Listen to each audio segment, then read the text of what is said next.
welcome back to the Everwind Chronicles. I am Doug, your dungeon master, and we are a group of friends and storytellers telling you the story through Dungeons and Dragons with extra noise. It's some reverb. That's what it was.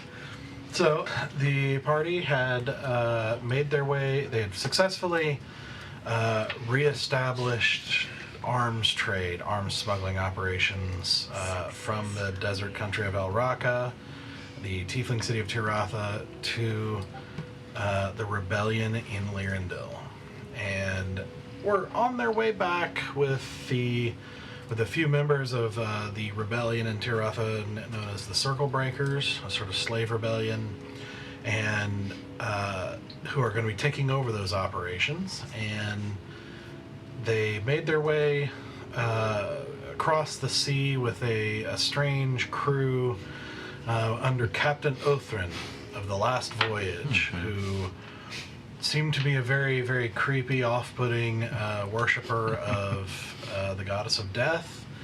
But as it turns out, it was sort of all a trick, and actually he worshipped the god of fun and humor and action, and turned out to be a very humorous crew, if a little weird sense of humor, a little dark, a little dry and sarcastic, and those kinds of things. But they slowly made their way, successfully crossing the deep death again, and re-entering the port town, the very northernmost port of Garen, called Lastport, where they made connection with a Earth Genasi named Ohm, who was their connection to the rebellion. After making arrangements for the shipment to kind of be, stored in a safe place, he informed the party, we need to move, and that there was a very valuable shipment or something being transported that was very well guarded, and they needed to go take it, and a lot better guarded than normal. And so the party agreed and followed Ohm through what seems to be his home territory in a way, and managed to cut off and set up an ambush where a battle ensued around this armored wagon of sorts without any window or anything like that, managing to defeat a war mage along with a giant that nearly tore our beloved cleric into 4 pieces to not be able to be revived. Like I'm looking a little rough. one turn. I look great. Managed to fell the creature along with the other crown soldiers, and managed to find a key and unlock the door to the wagon, where inside was a woman. And after being bid outside, she steps down out of the wagon and pulls her hood back as Ohm says, "By the gods, that's Princess Facette." As in the daughter of King Morthag, the people's king of Lirindil. And that's where we're picking things back up. So there's a moment as Zenoa looks at this, as you all look at this figure, dressed well, but not, not lavishly, with a warm cloak on, and this sort of pale, fragile beauty that she just looks like a puff of wind will throw her over and she'll break if she hits the ground. With this very light blonde hair just sort of tumbling out of her hood, and you can see her shoulders kind of squared back, with a kind of somewhat noble bearing, but with subtle things betraying her fear as her eyes dart around the black cloaked figures in front of her with the blank white masks. And you see her hand trembling as Zenoa notices her own ring on the hand of this this figure from the woman that she had met. This woman that she recognizes as the woman she met on the balcony in the petals. I see her, and I audibly say, "You have got to be kidding me." And I'll kind of like slightly turn my head to all of you and say, "Keep your masks on." And I'll walk towards her. I want to instantly read thoughts on her if I can. Okay. What's the save? 17. She rolled a 17. Oh. Okay, girl. That was the dice roll. Okay. I can't remember what she was giving. I mean, you said her shoulders were squared. Like, does she seem... We'll roll an insight check. Okay. Yeah, that's 25. You're seeing someone who carries herself like somebody who's been raised, in a noble environment, and making a very feeble attempt at a brave face, but it is very clear the girl is terrified.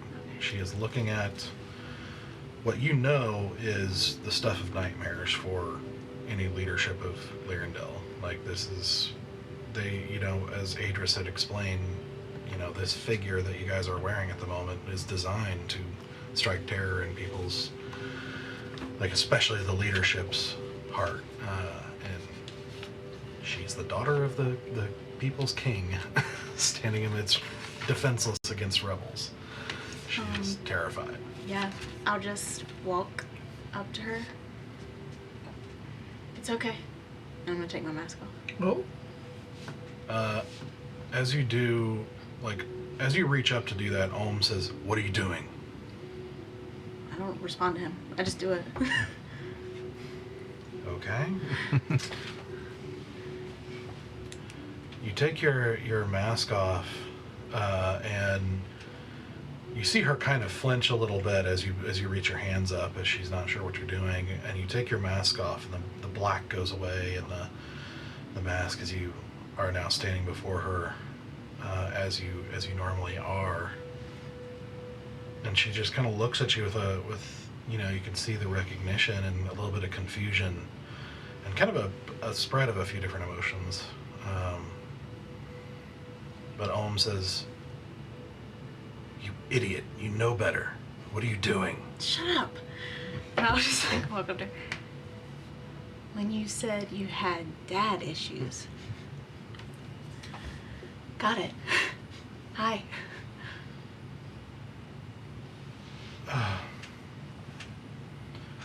Hello? I'm really glad that it was me that found your carriage and not someone else.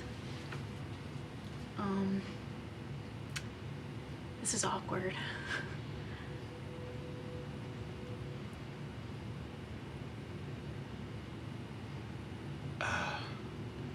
She just kind of doesn't know what to say. She doesn't seem reassured. She's just she knows you, but this is a very disturbing circumstance. So, look, I'm not here to hurt you or anything. I didn't know it was you, if that means anything. All right. And Ohm actually steps in front of you, between the two of you, looking at you, and is like, "You know her?" Yeah. Yeah. How? We can talk about that later. Well, we're going to.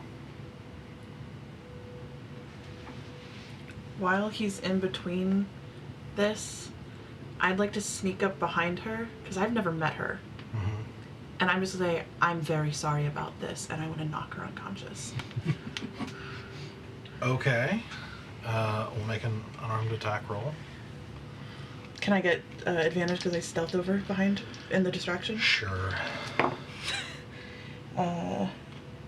That's going to be like a 22 to hit.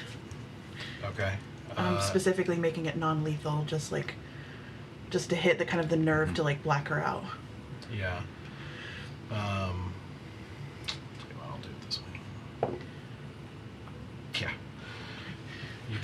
She just falls in a crumpled heap. Yeah, and I'm gonna catch her as quickly as I can, and then just be like, I need a blindfold and I need a gag real quick, and I need to tie her up. Sure, we got some cloth. Yeah, laying and so around I'll hold her until we can get her Yeah. kind of like gagged and blindfolded, and then her hands and feet bound, so if she wakes up, she can't go anywhere. Like, his eyes still on you is like, make sure you search her. And search the rest. We need to get moving now. Absolutely. I'm gonna help get Then he her. finally tears his gaze off and... I'm gonna get her situated to be on Zenoa's horse, and like get her situated in such a way that like when Zenoa gets on her, that she'll be like safely connected to her. You do all that, and I say, I really don't think that all this is necessary. It may not be necessary, but she is now an asset to the cause. She's not just a person you have met. And she is leveraged the way that this rebellion has never seen before. And I get that that is a shitty thing that I have now done for her. But we cannot trust that your newfound friendship with her is greater than the years of service to this country and to the means of her father. I am sorry to say this, and I am sorry to do this. But you also revealed your face to her, which means she now knows for a fact that you are part of this group, and she probably can guess who else you are involved with. I don't think you did the wrong thing, but I do think you did a very dangerous thing. And now she is a liability and an asset to the cause. And I say this knowing damn well that I have fucked up way worse than you ever have. But I don't want you to fuck up the way that I have fucked up. I don't say anything. Now search her and search everything else. You're better at that than I am. Yeah.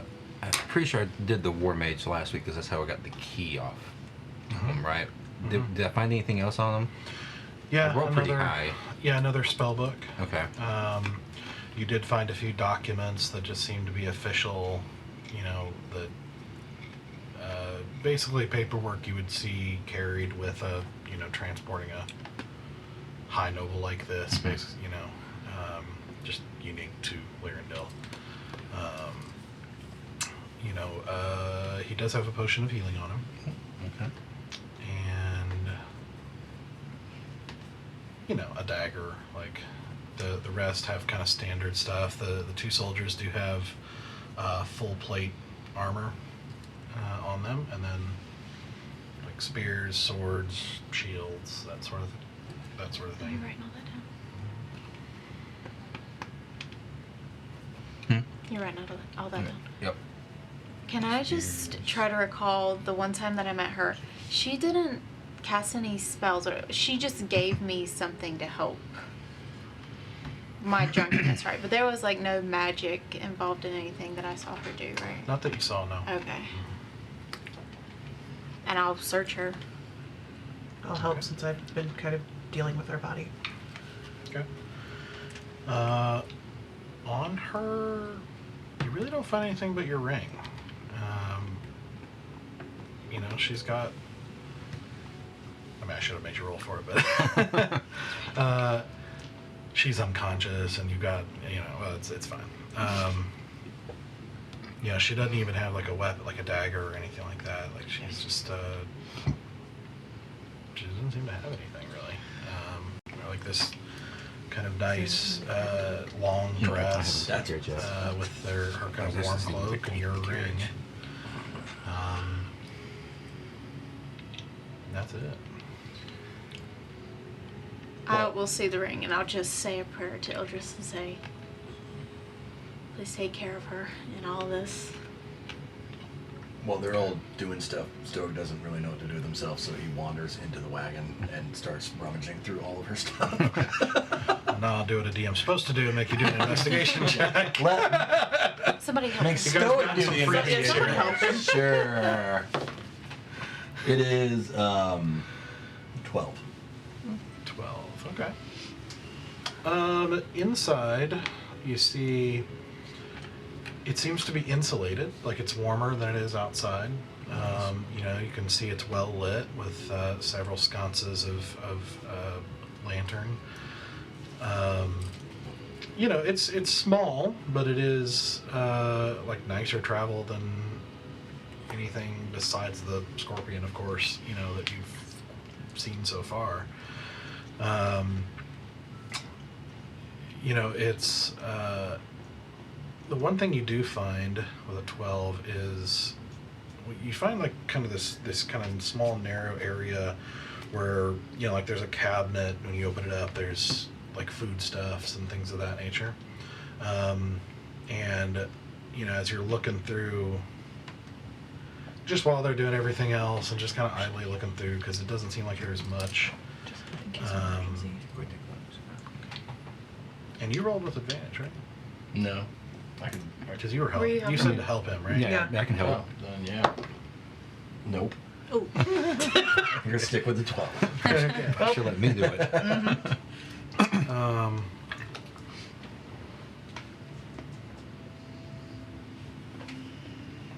I would say you do find a small chest that looks like it has 500 gold. Yeah. Now, what's interesting about this gold is it is all marked as like Lirindil coins. So, you know, just keep that in mind wherever you decide to spend it. All right. I will give it to Sarah to put in the bag of holding. Yeah, I'm gonna keep it in a separate from the rest of our money. The only other thing you find is a kind of a small cauldron, and there seems to be something maybe magical about the cauldron. I will take the cauldron. Okay. I have a small cauldron. I'm gonna cook something, some scorpion. Listen, meat in it. it's It's spooky season, y'all. Exactly. Cause The Halloween Village Stoke's is out. totally taking the cauldron, man. That's awesome. Mm-hmm. We've already got the spices, so you double, know. double. Yeah. I'm gonna try and cook something. Fire burning cauldron. Okay. What are we going to do with the wagon here? You just going to leave it out here, or send the horses away? What? Like Ohm kind of looks at it, you know, looks over for a second, and then he takes out a like flint and tinder and lights a torch and like holds it up against the wagon, and the fire kind of goes up against the side of the wagon, which he's holding up to a wood part, like they're metal. Stoic quickly Armor runs panels? and disc hooks the horses. Yeah. Yeah. Well, he holds it, and then he pulls the torch back, and there's not even a mark.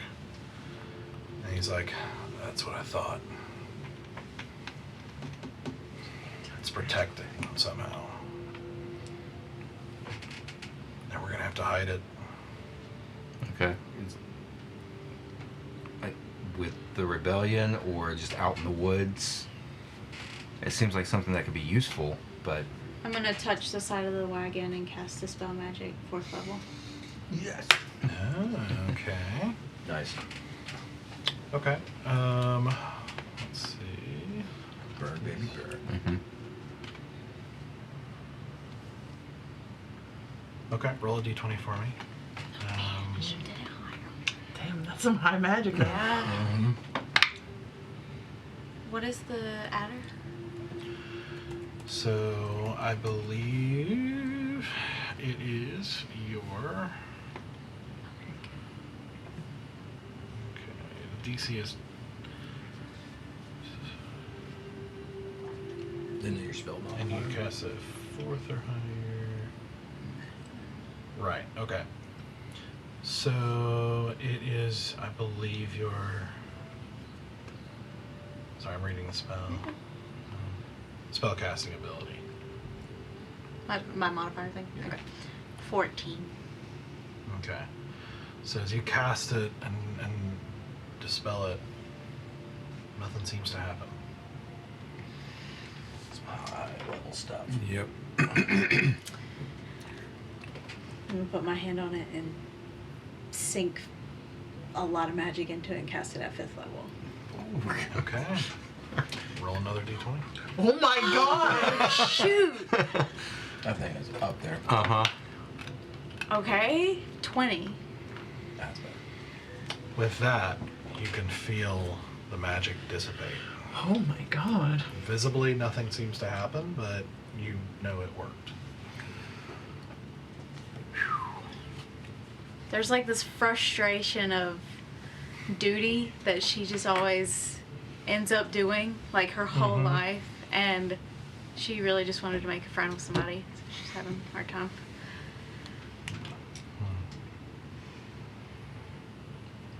Try it again. So are you trying to convince him to like take the wagon? I don't know if it's just a wagon now, It's is broken. it? No. Well, I'll look at him. Do it again. I think it's going to be too visible. Yeah. But, Alright. I mean, now it doesn't do anything, so it's, Try it again. yeah, go for it. He holds the torch up, and this time it takes. And I'm going to grab one of the oils that I still have in my pack and I'm going to toss it inside of the wagon to help, like, ignite it even faster. Okay. Stoic is going to use his speak with animals, and I would like to try to convince the horses to run in opposite directions. Okay. Do a persuasion check. Or animal handling, either way. Whichever you prefer. Persuasion. He's our Disney princess. You realize that, Yeah. right? 14. Yeah. Okay. They're like, all right, thanks. Because when they come to investigate the smoke, I want tracks going in multiple Yeah. different directions. Yeah. Can you do pass without a trace? Oh yeah, the little tracks, right? Yeah, I've still got more. I've still got a spell slot open for that. Yeah. Great, because we need to be unseen on the way out of here. Yeah. Are we ready to go? Yeah. Did Okay. we grabbed everything we did? I think so. Do we want to throw the bodies in the fire? I don't think we're moving that one. Pointing at the massive giant. Yeah, That's a big one. Yeah, it would take some time. Yeah. Cool. Then I get back to my horse. Okay. Om, we're following you. All right. But stay close to us so that the spell takes effect. All right. We're going to be taking back roads. I'm going to give you, before I hop on my horse, I'm going to give you a little bit of extra food Is it? if she gets hungry. That's specifically in the spell, right? I know. Yeah, it's What? within Actually, 30 yeah, feet. That All back. we'll know that it leaves no. It leaves no tracks. Yeah, it leaves no Okay. tracks. Yeah. We are basically invisible to tracks for at least the time it's cast. As you guys are starting to mount up and get ready, Ohm walks over to you and says, "I need to know how you know her." Honestly, I'm not hiding anything from you. We were at the pedals, or we stopped at the pedals on the way to the mission we were given, and I met her.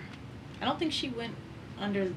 I don't think she went under the name that you currently just said. And I didn't know. We just got on. Honestly, I was drunk. And we kind of hit it off. That's it. You hit it off with the Princess of Lirindil. Yeah. I know that probably seems weird or bad. But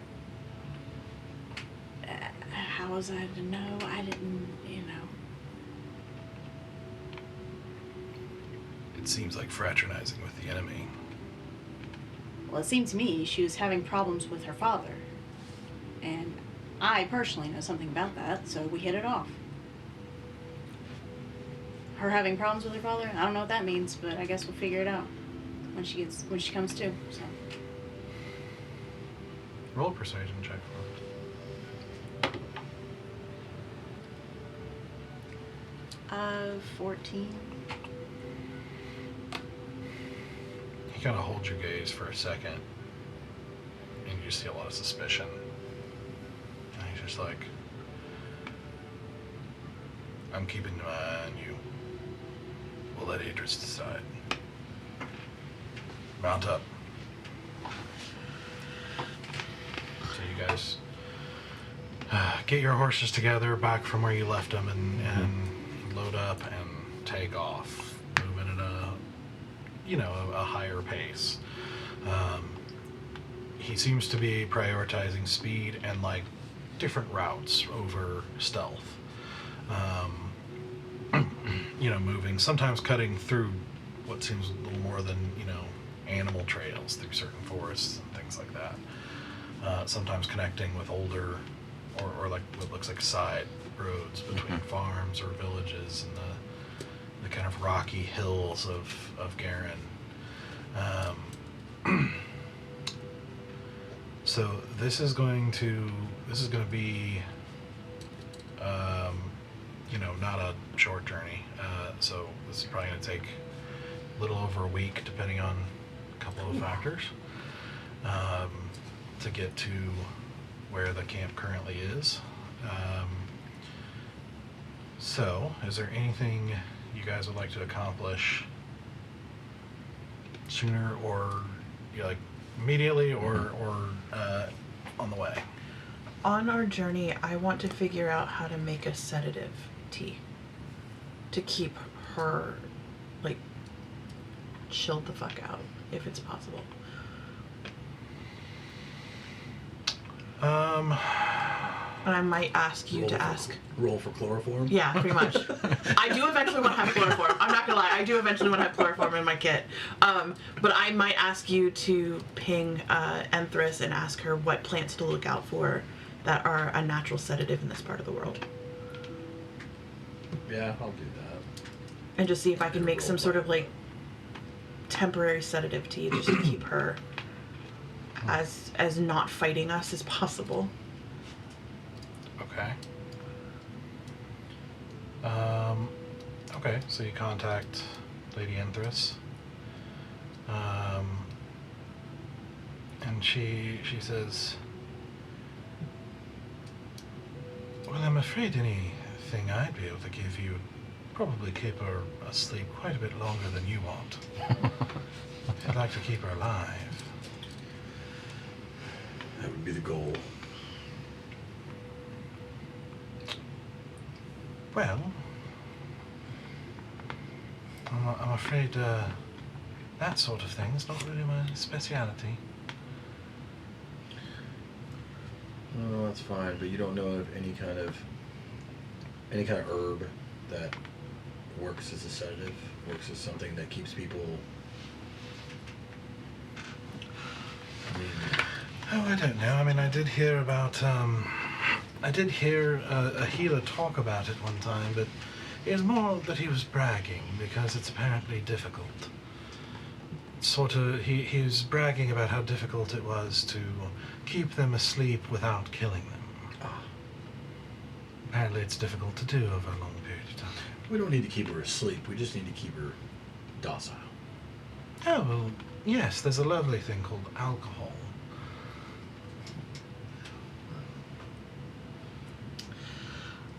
I'm gonna look at you and ask if you can message the our buddy from camp, the druid.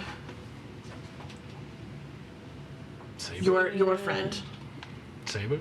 Cebu. Oh, the gnome lady? Oh, Yeah, if she can describe us a plant that's in this region that is a natural sedative. Question, have I met her? Sabu? Okay. Does it need to be in this region? Yeah, she's like the Yes, it does, 'cause I have to find it in the gnome druid who's Yeah. like who fought that with you work? guys when you fought each other. Okay. Yeah, ask her describe some. I wasn't there for that. That's true. She was not Oh, there that's for right. that. She was Never- off with Talon. That's what I was like, I don't know. She has not met Cebu. Okay, never mind. You know, I could do the coffin spell, the thing that we did. But it's not very long, No. and it would take her out. I'm just gonna have to keep softly choking her a little bit. Please don't. Don't brain damage. Just If you only squeeze for a few moments, it's not permanent brain damage. It just knocks them out for a little while. keep her blindfolded and tie take some wads of cloth, put it in her ears, and make the blindfold go over her ears as well, so that she's blind and deaf. She's not going to know where she is or what's going on around her. Take the fun out of it. You said how long is this trip? It's like a week. Because we can still feed her. She can still speak if she needs to use the bathroom, but she's not going to be aware of anything going on around her. Fine. I'm just slightly choking out people. What's wrong with you? You're like, I just want to keep practicing. Like, eventually she might not get back up. I mean, I can fix that. I did yo-yo that one guy that one time. I kept killing him and popping him back. Oh my gosh, Danny. I'll just like the kink shame me. That's fine. Whatever. Oh. Wait, what do you mean? That's not what I thought of. Actually, I wanted to confront Ohm on the first night that we stopped. Okay. So here's the problem. At the pace you guys are moving, I think it's going to be difficult to find a serious amount of time to sit and play with. And this would honestly be more of a potion thing. If you were to even try, you would know it's going to be difficult, and you do risk killing her if you try to go. Yeah, that I don't want to risk No, hurting her. yeah. Okay. Yeah. No, no. No. Appreciate you looking up options for us, though. Yeah. I was trying to see if there was any sort of information that could be quickly gathered on making a very just like light, like basically put her on some weed the tea version. Yeah, like put some. Yeah, like with shade in her tea or some. something. Yeah. I mean, you could contact Cebu and see if there's drugs, like natural drugs. Sure, that but we We don't. don't shrooms around here, That's surely. alright. But it's just, I'm just adding that to my note to self. I would like some sedative tea and some Yeah. chloroform. Yo, speaking of mushrooms, It's like 3 days in, she's like, I'm having a revelation. that's good. That's good. Speaking of mushrooms, though, she's looking for stuff. I'll also look for those red mushrooms that are needed for my healing Oh, potions. yeah. Amanita, I believe. What? Amanita. I think that's what it was. Okay. This is me being I'm the an parent of a Alameda 3-year-old, but Alameda Slim from that cow Oh my movie, gosh. Home on the Range. He has such an iconic name.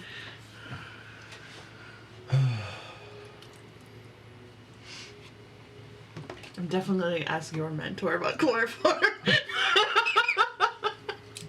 She has to have something to help those people knock out. Yeah, well, you were already starting to think about potions with your herbalism kit, so it's like, or your, is that what it's called, herbalism? Yeah. So that is something you could pursue and try to develop, try to find a recipe or try to, figure out what might work for that. We would just need time to figure that out, and you'd need time to sit down. Yeah, you told with me it was resources like, to do it. I need the mushrooms, I need money, and I need time. So if I can find the mushrooms, Right. I'll Sure, start there. Yeah. I'll help you find mushrooms. Well, They're not like a for you. certain red, they're like specific, so I don't know if they're here, Yeah. but I'll try. You'll be able to do like quick glances basically before bed, Sure. but like I said, they're moving fast. Yeah. He And is I'll he help is her. whipping you guys into speed That's basically. So you can make quick glances, so it'll be a really tough DC. So just roll a d20 for, this would be survival check to seek out stuff. Ooh, not even close. 7. Yeah, I mean, with the snow, even though it's melting, there's snow, and you just don't really have time to like really cover an area, so you'd have to be really lucky to get something right where you stopped, more or less. But you're not really having much luck. Just thought I'd start checking. Yeah, it's a good thought. Okay, so this is the first night. I wanted to talk with Ohm on the first night. All right. Ohm, can I should talk have to said, sorry, I did forget to narrate. The wagons were placed, the circle breakers started heading back, but the wagons were placed in a way that you guys can now take them with you. Should have included that as part of the Okay. the picture here. They're still moving at a fast pace, but you are trying to make the shipment with this. So you Gotcha. have to Oh, figure- so shipment's going with us. Yes. Okay. Okay, so as you guys set up way off the road for the night and with like kind of a low dug-in fire, after you kind of finish a quick meal, you approach home. Can I have a private word with you? Yes. And we'll walk away from the group a little bit. I overheard your conversation earlier. And that'll be the end of it. The end of what? We lost 2 of ours setting up getting these weapons back. I don't ever want to hear you question our loyalty or commitment. Whether she knows that person or not is irrelevant. I disagree. She didn't say they were friends. She said she met her once, not knowing who she was. Do you know how many of my friends I've lost to her family? And how would you feel if I'm calling out your loyalty? If I were friends with the enemy? She never Yeah. said she was. She knows her. But I would never be friends with her. Then, buddy, your revolution's never gonna end. Because peace is at the end of your revolution. And if you cannot learn to understand your enemy and the people involved with them, because I guarantee that girl has not had a personal hand in killing any of your friends. And the fact that your hatred for her grows this much, your war will never end. Oh, you knew that? You know that, do you? You know what she's done. You know what she has or hasn't done. Do you? You are saying she hasn't done anything. You're acting like she's an innocent. But she's grown up as one of the leaders of this country. Sure. Peace But will can you come tell me you've when- seen her give an order to kill your friends? Or anyone, for that matter? Her personally? Yes. No. But it doesn't matter. You can't punish a child for the father of the sins. It's sins of the father. You got the backwards. She's not a child. She's an adult. Either way, don't question our group. Yeah, when somebody starts talking all friendly and reveals themselves against our rules to one of our highest enemies, yes, I'm going to have questions, and I guarantee you I'm not going to be the last one. Well, keep those questions to yourself. I'll keep them to whoever I want to. Outsider. All right.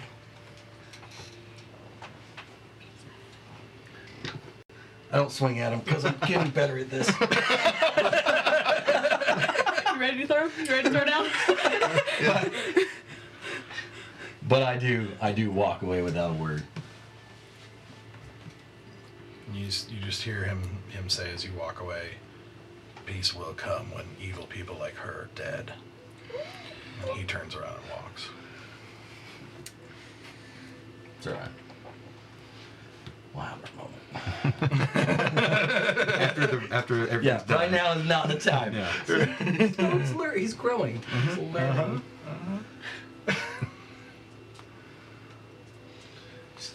Adris, I don't know what he fell right off a cliff.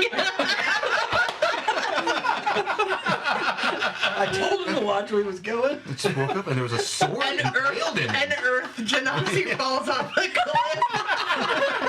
He didn't sense the Earth had stopped. He kept walking. So let's find some water then.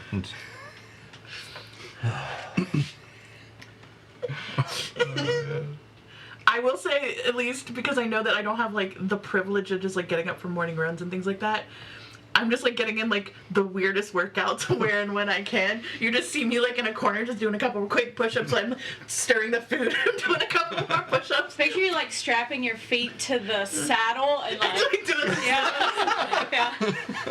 Oh, yeah, that would be You awful. just see her periodically just hanging off the side, just like doing the like. What do you mean? She looks cool. Doing the like anti-compression to my lower back.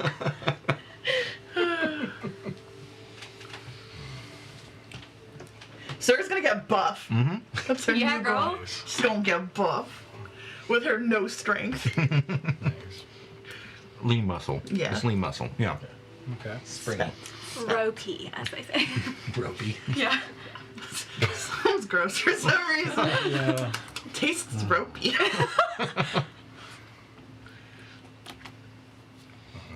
Ropey veins. I would like to leave here quickly. Yeah. That was unpleasant. All right. I thought the Bone Man was still on the other side of the country. He's everywhere. This is my new villain, Ropey Veins. I don't like Why did I say what I said? I don't. Yeah. I regret My everything. new villain, Moist Rope. Moist, ropey veins. Ropey the moist. So much worse. Of all the descriptors one could be in the world. So Ropey the Moist. Why is he always wet and sticky?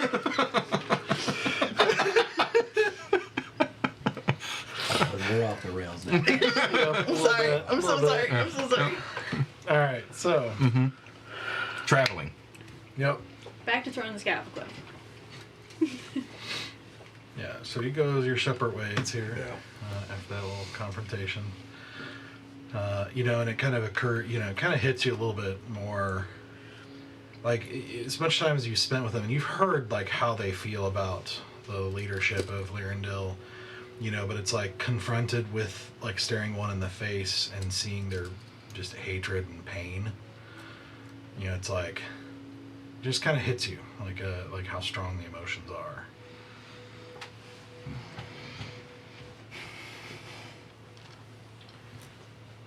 Yep, that's what worries me. Anything else you guys like to do? Not really. I'm just gonna speak because like we have now so many different documents from all the people we've stolen, and we've got a couple of different magic spell books from all the. I'm just taking stock of all the things we have to basically just like start passing them off like when we get there, like all these spell books that we've collected to get them off to what's her name? Oh wait, she's dead now, isn't she? Wait, who? The old lady magic caster, You talking about Calidus? the one that trained Easy. Calidus? Yeah. You knew she was old and looking not great when you left, but She's you don't not dead really yet. know. My lady's ages. dead. Oh yeah, but yeah, and there's also but basically like to start passing him off to like the To be fair, we never saw her die. I reached out to her and she didn't say anything. You reached out to Valley, didn't say anything, so. Well, just because he's dead. I mean, I killed him. she assumes Valen hates her. She doesn't assume that about that lady. But yeah, I'll just take inventory of like all the things we've collected, and when we get there to like give them over to leadership so they can see kind of all the bits and pieces for additional information.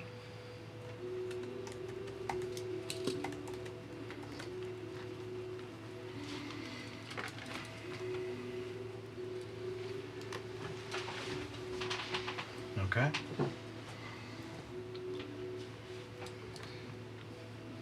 Okay. Anything else? Are we headed to bed? If you'd like. I think we're more just wondering if we get a long rest. I'm done for the night. I And need I'm to doing heal. I'm shifts. ready to go to bed. Okay. I will say, before I go, or as I'm settling down for bed, she just has a lot on her mind.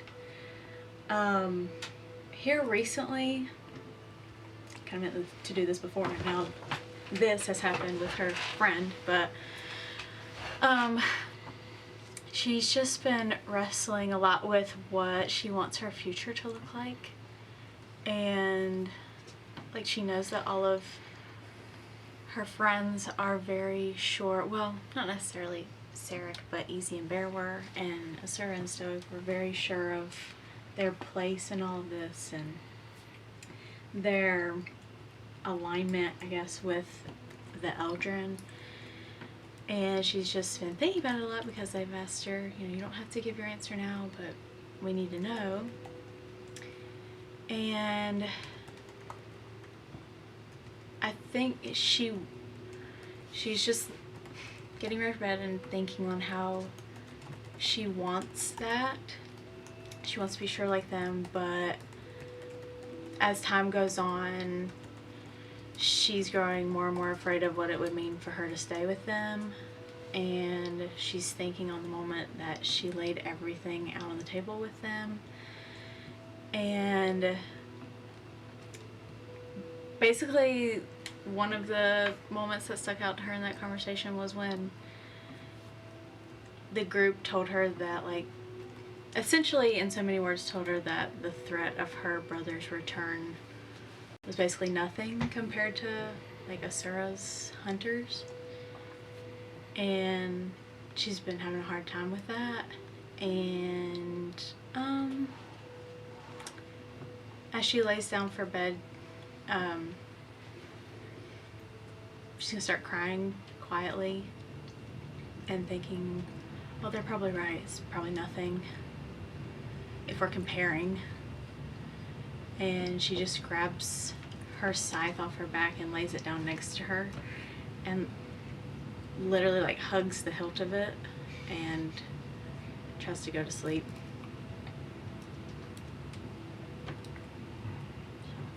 Yeah, that's all. So, as you fall asleep, Zenoa, it takes you a little bit, kind of restlessly thinking about all these things as you kind of go in and out of consciousness, sort of half awake, half not, until sleep finally does manage to take you.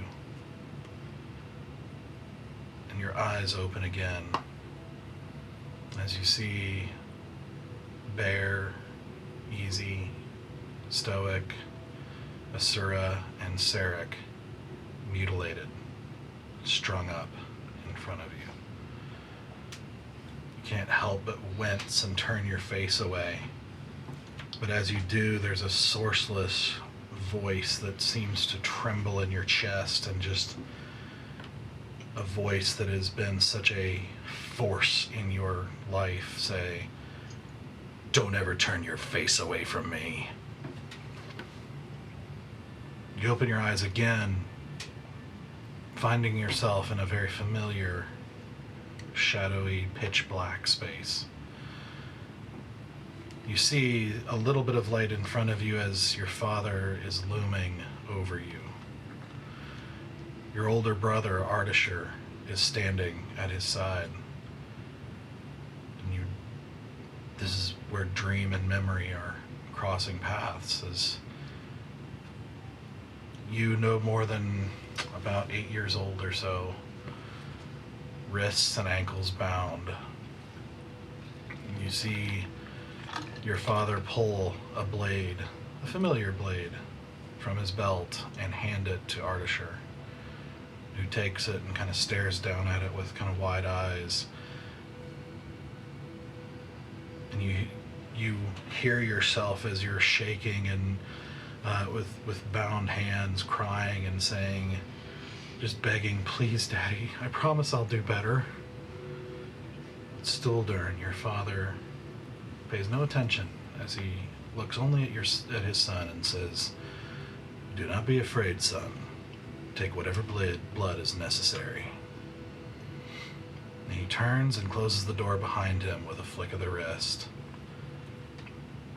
And past the door outside, you can hear a muffled woman's voice saying, "Please, Stuldurn, there," and you hear a a familiar sound as the back of your father's palm strikes your mother's face. You will speak when spoken to. They must learn. You close your eyes again, clenching them, with tears streaming down your face in the dark as you just mumble over and over, please, Artishur, please don't. Please. Your voice just repeats it over and over as you feel yourself now sort of changed and morphed into an older version of yourself. Your voice deepening and changing into the adult version. Still mumbling over and over as you see moments kind of flashing through your mind of your traveling companions, of pillow fighting with Asura, the squeezing her hand as you leave the desert, and Asura's voice saying, I'm not going anywhere. Stoic, picking her up and pulling her away from the hag's door. Him popping out of the coffin under the ship's deck. Him smiling ear to ear as his voice kind of surrounds you and says, of course, we're family. Giggling together with Sarek, pastries in hand and the sweet taste of them in your mouth. Wrapping your arms around him after you nearly died. And Sarek's voice saying, I've got you.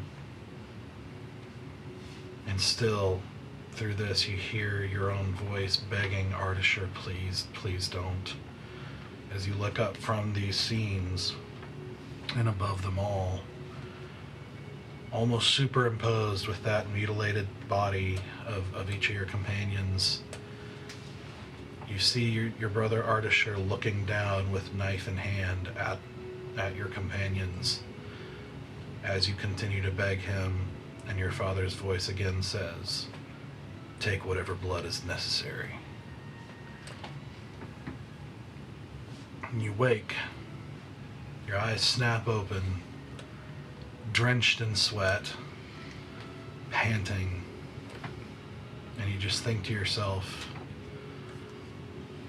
Asura worries that she might be the daughter of some distant devil, but you already know you are, and he's not distant at all.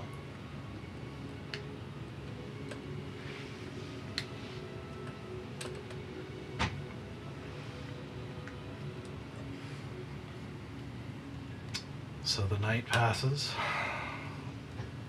You'll get a long rest. And you wake to the sound of Om getting you guys up and kind of, getting you on the move. Mm-hmm. To keep you moving fast. It's +9, yes. Who is Vizette riding with? Germany. Okay. You notice as you start to pull off, as you've got her on the saddle behind you, you see he takes like a position directly behind you. It's very clear he's keeping an eye on the two of you and wants to be close, especially since you're riding on the same horse. And you also see he's keeping an eye on Stoic for whatever reason. He just seems to be paying more attention to Stoic now too. Sarek and I can trade off being lead, like helping with the trail. Sure. Okay. And when I'm not doing that, saddling up, because I see that happen, I'm like, that's not cool. So when I'm not up in the front, I'll be riding right beside you. Okay. And he does give some directions here and there as well as far as where to go. Yeah, I'm on like high alert. Yeah, make a perception check. Both of you Yep. can, since you're both doing it.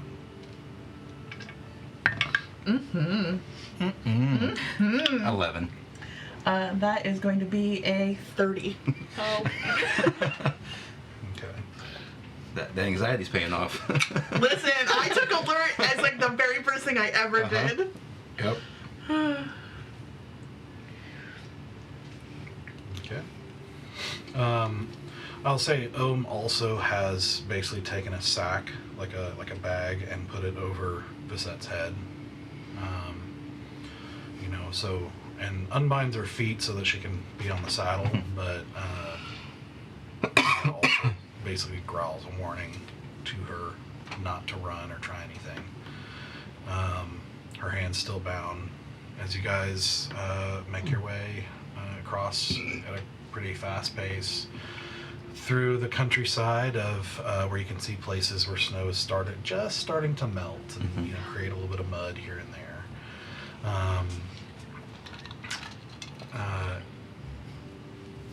And you travel at a fast pace, so it's kind of hard to really do much but travel. But of course it's canter and then sometimes walk, canter, walk, for the horse's sake, basically, to maximize the horses over this period of time. And during one of those walks, probably late afternoon, Zenoa, you hear finally, for the first time, Visette speaks, and you just hear her say, "Are you gonna kill me?" We did her ears and her eyes, right? Well, now she got bagged. Yeah, she got And some back. over here. So I don't know if he kept her earplugs in. Also, that's up to you guys. I'll put my hand on her hand that has the ring on it. No. We're gonna figure this out.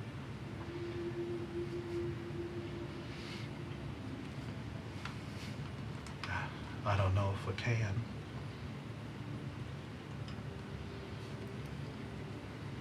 You're gonna have to trust me a little bit. And I know you don't know him, but I trust my friends. Just trust me that much. But you're one of them. I wasn't. We can talk about this later. But I'm like whispering at this point. Like, your family has problems. But don't worry. I mean, mine does too. We talked about that already. But we're gonna have to work through those problems. Can we? I don't know. But I'm not gonna kill you.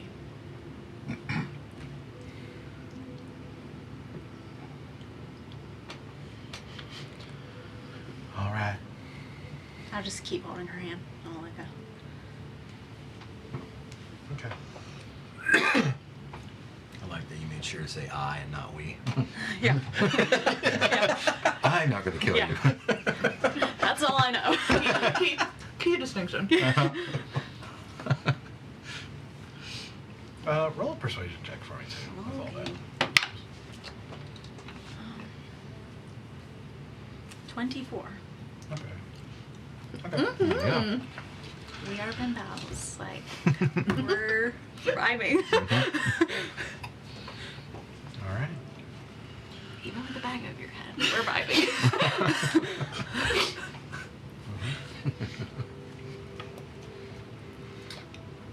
And being this close to her, you can also, she smells nice. It's smells of mulberry and some kind of spice that you can't place. She's obviously not a commoner, she's... It's impressive to maintain that smell. I was gonna just say. Yeah. Being Well, right. A true it took her a day. princess. You only had her, less than a day, so...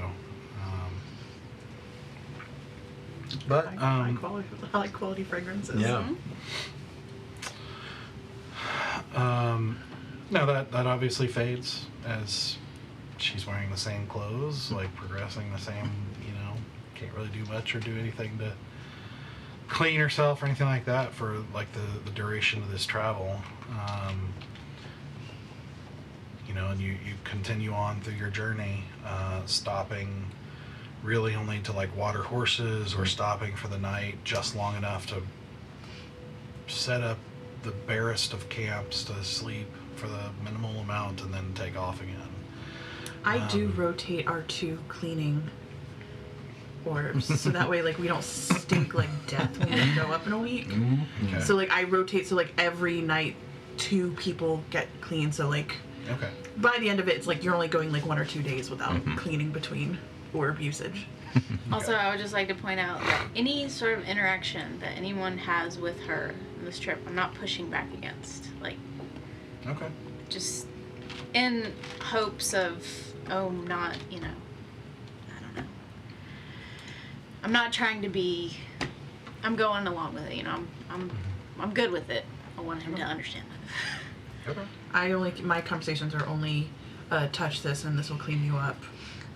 Yeah, I'll take care of like feeding her. Yeah, I was like, I asked if you need any additional food for the bag or. Yeah, and I I'm need a not cup of having tea. any additional conversations with her. Nothing like that. Okay. Yeah, mine's just purely like, because she's gonna have to go to the bathroom and stuff like that. Like, we are the only women in this party, and we're gonna keep her safe and protected in those regards. Like I'm just doing like what is necessary to be like the logistics of her being in captivity with us. But I don't engage in any conversations because I'm very uncomfortable and I don't know what to say. And I feel like I've made things worse by knocking her out and tying her up. Okay. I would say the very ass side of Sarah. Like anytime he sees Ohm just like staring at Zeno, he pointedly goes over and just sits wherever she's sitting and.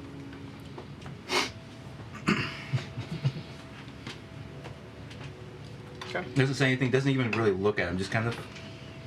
Yeah. Okay. Stoic is taking the opposite approach. Okay.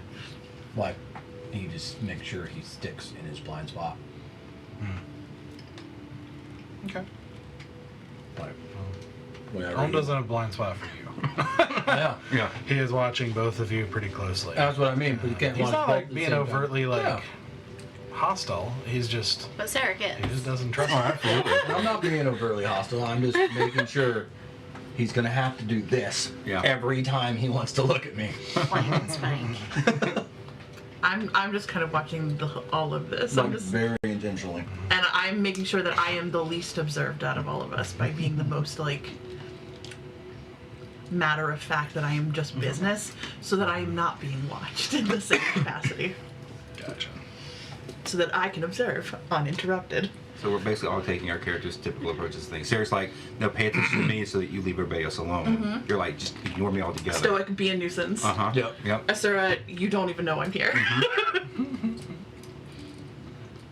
My name is just on the wind.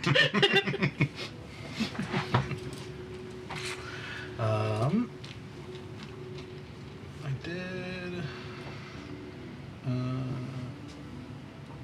I meant to. Give me a second. I had an illustration for her too.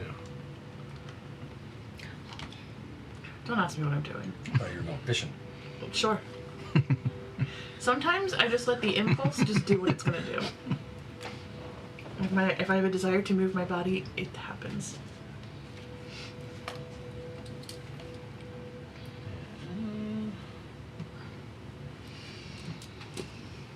Okay. Yeah, this is. Oh, that is Hello? my fault. Hello? Give me a My second. bad. My Bonjour. bad. Je m'appelle. It's- The computer still isn't happy about it. She looks like a snowy battlefield. That's how I want to be described. If anyone ever was like, how would you describe Tara? She's like a snowy battlefield. She's so pretty. Look at her. I know. She has a hard time letting it go, though. She's still a kid. How old is she? Do We're we all know? kids. She's your friend. It's true. But you were drunk at the time, so you didn't really ask details. I forgot I had two, so the other one was here. Wow.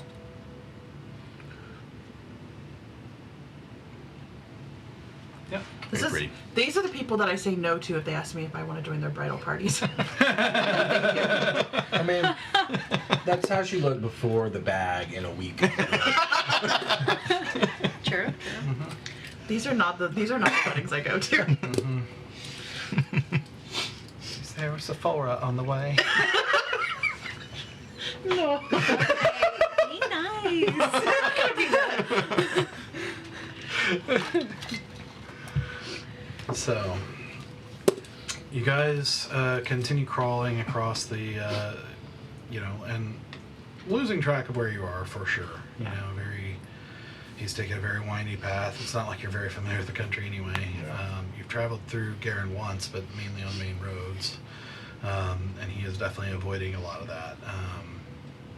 Sometimes striking out to scout ahead, sometimes not. Sometimes he comes back and stops you and redirects you to a different direction. Even a couple of tense moments of having to stash and hide quickly. Seeing, watching a patrol go by, but successfully managing to steer clear of it as you make your way. You're able to tell that eventually, you start making your way east and eventually southeast. But after quite a ways, probably about 10 days actually, on this long journey of very fast pace, you end up in a area with some rocky terrain, but you have long exited the hills of Garen, where it started leveling out, but you do enter through another forest and another rocky area, rocky but not like Garen was. And eventually you start to see some of the kind of most outward lookouts of a rebel camp, and the appropriate signals and things of that nature are made as you guys roll slowly, eventually making your way into the camp. And finally seeing this new area, again in forest, kind of nestled up against a hill, it's a pretty sizable hill of some sort with some exposed rock and whatnot around there. And seeing that bustling activity of the camp that you were familiar with. Though for the more perceptive of you, you would notice, as you do, pretty much everybody visually looks more run down. They look a little bit weaker, physically speaking, and you see a lot of chipped swords and tarnished and rusted pieces of armor and leather that's not been appropriately cared for, and all just lots of just ill-maintained equipment, empty scabbards on belts and sometimes, and things of that nature, as they all kind of look curiously at this caravan rolling into the town, and also curiously at the person with a bag over their head who's bound. Do we see Bear's sister at all? Make a perception check. I was not ready for that one yet. Rip the band. Nat 20. Oh no! Okay. Oh no! That band's getting ripped off tonight. Oh. You do not. You do see a lot of faces. Some of them you've maybe have seen in passing before, some of them not, that sort of thing. I think the most familiar face you see kind of walking up is the black-clad figure of Alcon. And he looks you guys over and then sees you looking at him, and he just says, "So you have returned. I see you did not leave anybody behind this time." And then he turns and walks off. Oh, he's a jerk. Well, yeah. Yes and no. Has anyone been keeping a calendar? How do we know how long that entire?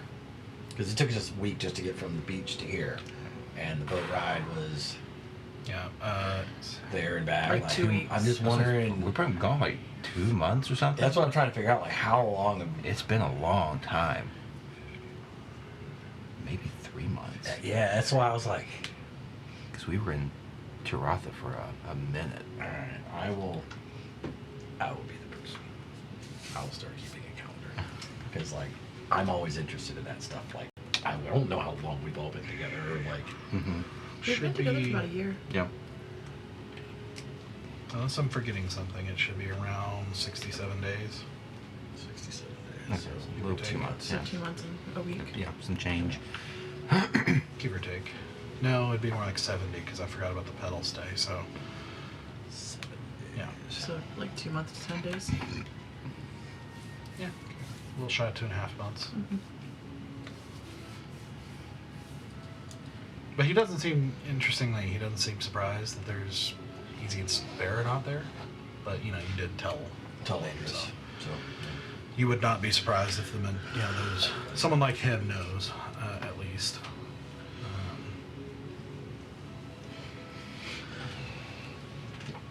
And so you,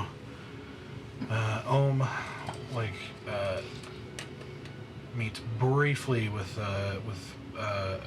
somebody who's kind of wearing a leather apron, with gloves and everything. It looks like a blacksmith.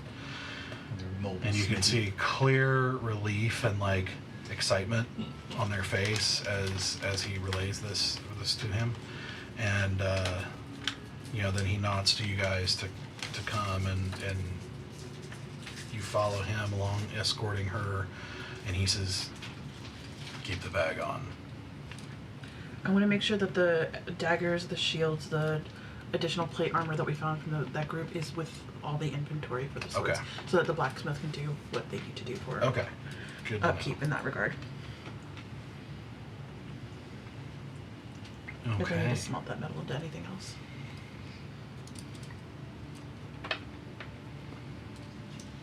Okay.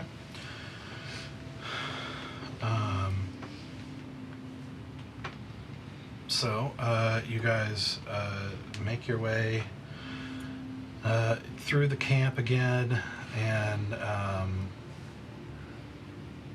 you stand.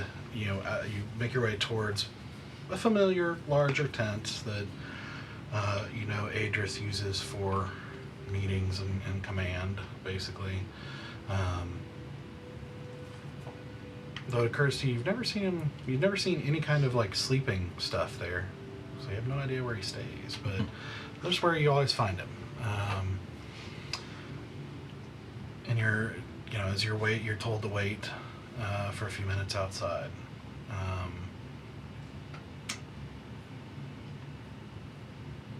As you do, Genoa, as you're kind of standing there waiting, kind of nervous a little bit maybe, on how you're feeling right now, but seeing a lot of curious glances at this, at the group, a few of them giving you guys nods of recognition, and whatnot, a lot of curious glances at this bagged hostage in your midst. Mm-hmm. You feel a hand on your shoulder, and you turn as you see, with what looks like from kind of up into the hairline, a scar going all the way to chin, and a patch. Talan. I give her a really big hug. I thought you were dead. She says, "Hello, child. I'm sorry. I almost did." I tried to reach out to you, you didn't answer. You scared me. Well, my apologies. I spent quite a bit of time unconscious, a coma of sorts, on the very edge of death for quite a while after the ordeal at the aviary, and really stayed that way until I was brought here, and Lenora was able to nurse me back to health. But let me have a look at you. And she kind of stands at arm's length, her hands on your shoulders, and looks you up and down, and her eyes. My hair looks different. Yeah, and she kind of and kind of gives you this kind of intrigued look at your hair, and her eyes kind of linger a moment on the scythe, and she says, "Well, you do seem to be in one piece, at least more than me." I mean, you look amazing. Well, thank you. And you were amazing. You saved us back there. Well, let's say we saved each other. The work you did has had a tremendous impact here. It's very good. How's it going? Some ways good, some ways bad. We're all a little food deprived, I should say. We're waiting for news on that particular mission. But I trust those who they sent some of the best. So, but I understand you guys were successful. Yeah, we were a little more, as of recently, more than we anticipated, so. That is excellent news. I think that's going to be a very good boon to everyone's moods around here. Good. To be able to properly take care of our equipment and replace ones that can't be fixed. Please let me know if you need anything. Well, I'm sure I will. The people who brought me in were, they were traitors. Believe it or not, I was on death's door about to, I thought it was the end for me, and some of the crown soldiers took me in and hid me, and they would be defectors. I owe my life to them, and they've been vetted and brought in, but they're new, so we might get a chance to help with some initiation. Well, I'd love to sit with you guys and hear that story sometime. Yes. Well, I'm afraid I was unconscious for most of it, so. At least their story. Yes, and of course we're lucky to have someone like Lenora here who can bring back very serious cases. But such is winter. Lenora, remind me. Is his mentor. Yeah, it's the Chaldron priestess, Okay. and the one that, from your time in training, most people agreed she was the one you don't want to mess with, Okay. surprisingly, because she's like the gentlest, nicest one of them all, but like apparently they all think that she's powerful. She's like one of the most respected besides Adris. And Alanya, but they talk about Alanya totally differently. So. Is Alanya like the mysterious, beautiful? She's the one you rescued. Yeah, No. Okay, yeah. where Valen and Stowe got caught. Okay. Yeah, so that she didn't do magic and reveal who she was. Okay. Sorry, that was a lot of me not here time. Oh, I remember that. Mm-hmm. I forgot what got us. I forgot you weren't here for that part. I'm trying to remember what I was here for. but I'm forgetting too. So.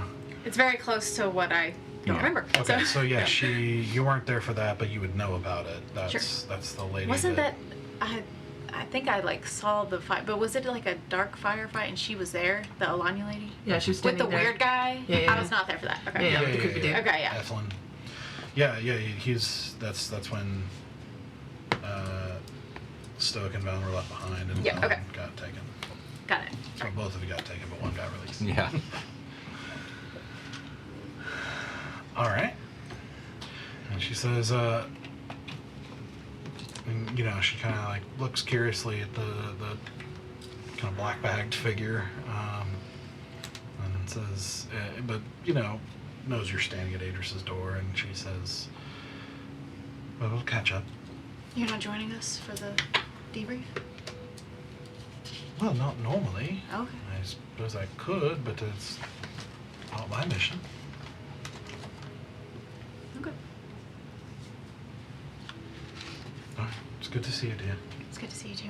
I give her another hug. And she returns it and then goes off on her way. And it's not terribly long. And you are brought in, and again you see Adris standing there with the same table and map of Lirindil in front of him. As he turns and he kind of looks you all over calmly, and then, you know, his eyes kind of lingering for a moment on the hostage, and says, "Glad to see you all made it. And you have the supplies? Yes, we do. Well, then you continue to bring excellent news." Glad we could do it.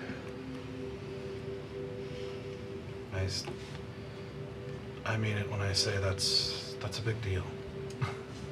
We are running on rags. We would not be able to maintain a fight without what you've done. And I am very sorry for what it cost you. Thank you. And as you know, I am very familiar with that cost, and there's nothing I could say to mend that wound, but to reassure you that this is a worthy cause. It will be a worthier cause when you win. In addition to peace of this country, there becomes peace between my country and yours. There is also people in my country right now taking a big risk to keep this trade route open. And they are the weakest of my people. And they are going to become the strongest. Well, that will be a question for the rulers after we win. And I know that you have chosen not to be part of the leadership. But I know that they will look to you for your thoughts and feelings before you go. So I want you to put in a good word for that relationship. The prince will be a difficult one too, but he is more open-minded than his father. Well, let's deal with one battle at a time. One war at a time, really. But if we don't look ahead, then what is the point in fighting for the present? Indeed, I agree. We have been starting to think ahead. But for now, and kind of looks again at the hostage and says, "Why don't you report?" I lay out the information that we have, the paperwork, the books, and I just give the rundown of like what I know from the trajectory of everything we did, but I don't know her, so I then pivot. I would say before you start doing that and talking, like has some guards take her back outside. Before you start. Fair. So here's how the rebellion works. Yeah, I'm not in charge. I'm not in charge of who does it and doesn't hear what I'm about to say. So he can do what he's gonna do. But I at least lay out my part in this because I'm like, I think whatever's about to happen here is about to be a real messy conversation, and I just want my stuff out of the way first. Before we start with new business, which would be our friend outside, old business, have you had any word or updates on the Ruby Judge and her whereabouts? I have not. She's still disappeared. Is that normal? It's been months. That's very much not normal. She's been a roaming terror to this country for a long time, for years. That's just gone. Gone. No rumors or anything. No, we have heard that Leader Tilden has made some statements about her being on a special mission, but it's impossible to know whether that's propaganda to reassure or not. So what's actually going on, if she disappeared of her own accord, or if she's dead, or if she is on a special mission.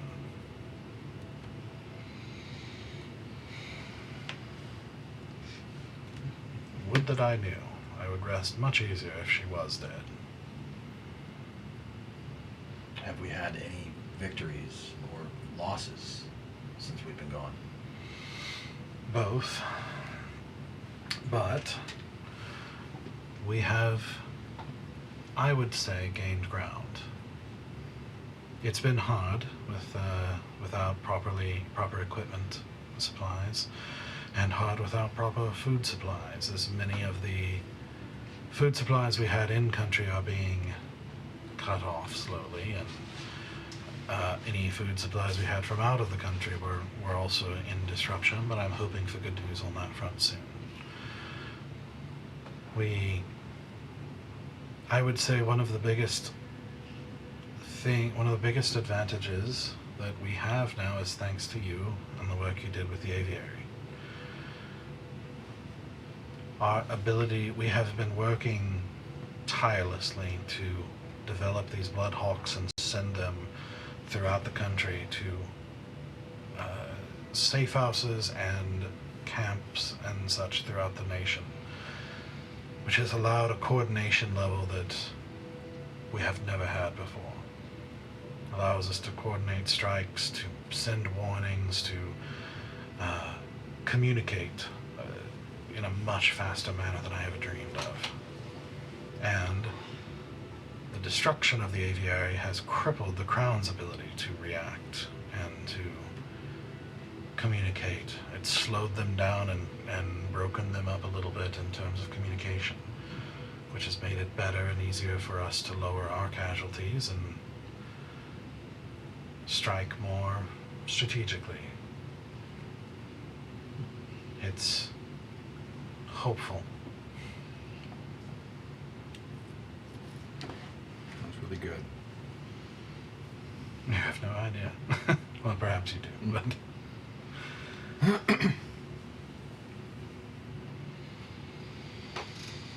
I guess if that's it for old business. It's time for new. I'll take this one.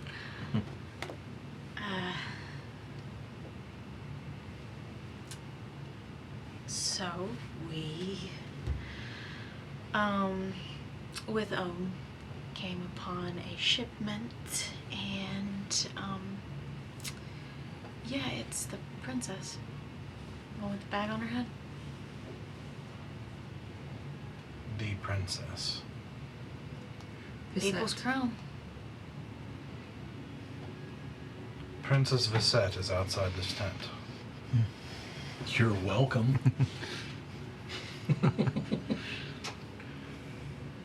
You see him just sort of fall silent. Like, still hard to read, but like, you can almost, it's like, even though his face is like stoic, it's like, it's almost, you can still imagine the wheels turning, like, unusually silent for a moment. Can I guess read thoughts on him?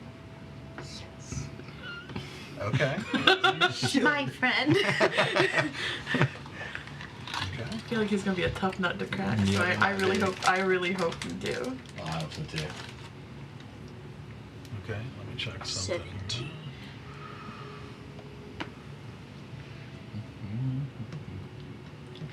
He has like Mind Palace or whatever it is. Like Yeah. you can't get into it. Oh my gosh. What? No, I just have flashback from Mind Palace. Is that an actual spell? Or he's like talking about? I know there's a spell that like Or basically like the term Mind Palace, because like. Sure, I mean I know Okay. that I was using the term Mind Palace, but I'm pretty sure there is a type of spell that like Okay. basically like it's you can't get inside the brain. I don't know what it's called. I mean, I know there's a ring of something where Yeah. you can't. Yeah. Like Yeah. shielding or something. Mine. Yeah, so as you do try to reach out, it's almost like running into a vertical trampoline. It's like you're just like rebuffed. Okay. He doesn't seem to react. Sure. It's like he just.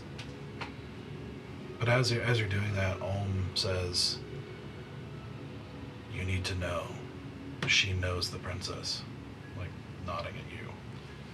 Knows is a strong word.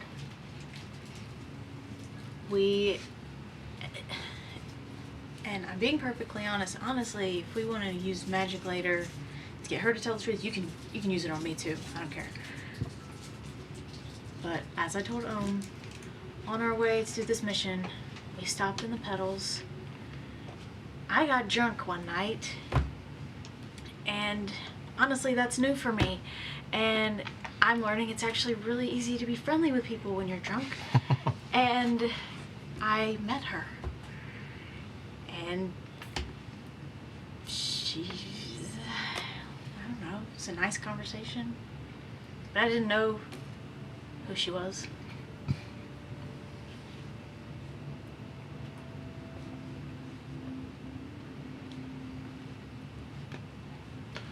And as he's again thinking, Olm is like, she continued to be friendly with her after she found out who she was. And then this one threatened me. Like, nodding at Stoic. Yep. You threatened a brother? I told him not to question our loyalty. We're not monsters. I understand that the royalty and what they're doing is evil, and evil needs to be punished. I don't know what that girl's done, and he couldn't tell me what she'd done either. He can tell me what her family's done. But she's had a bag over her head. I have no measure of her.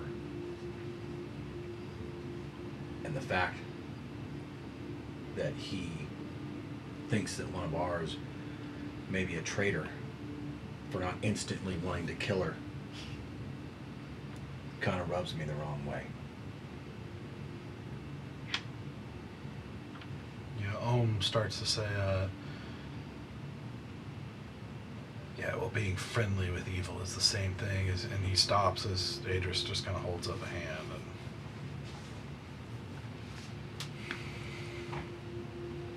I won't begrudge your loyalty to your friend.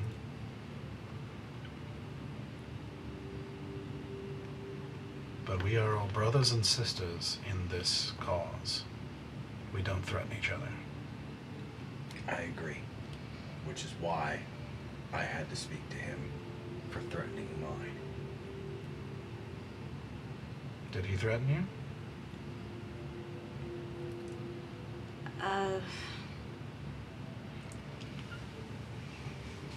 Not necessarily. Just more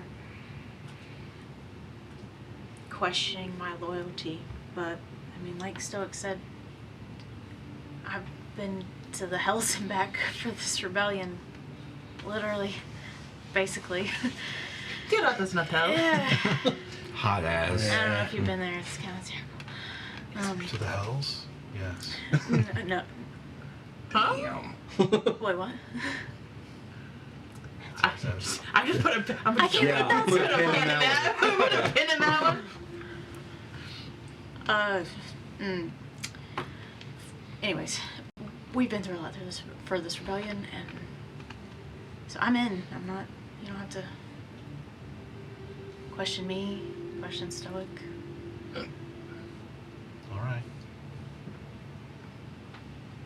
Don't threaten one of the members again.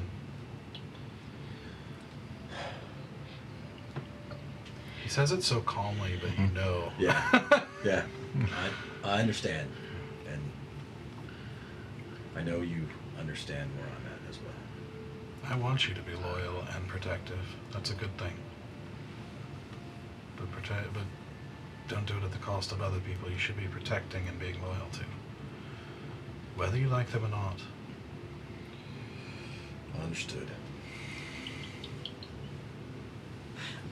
Just the way he gets. Just the way he scolds is just like. Just like. I'm not angry, I'm disappointed. Yeah, it's just so good. Sorry, it just like really hit me.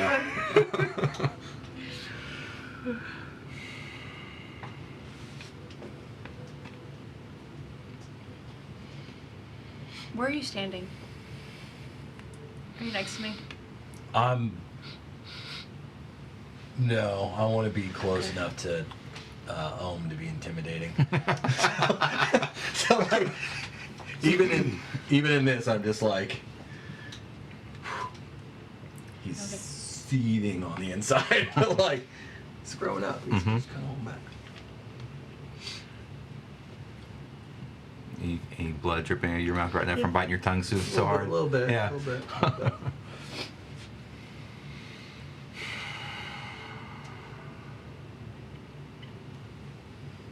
And you just see him again falling into a silence as you can see him thinking and processing this.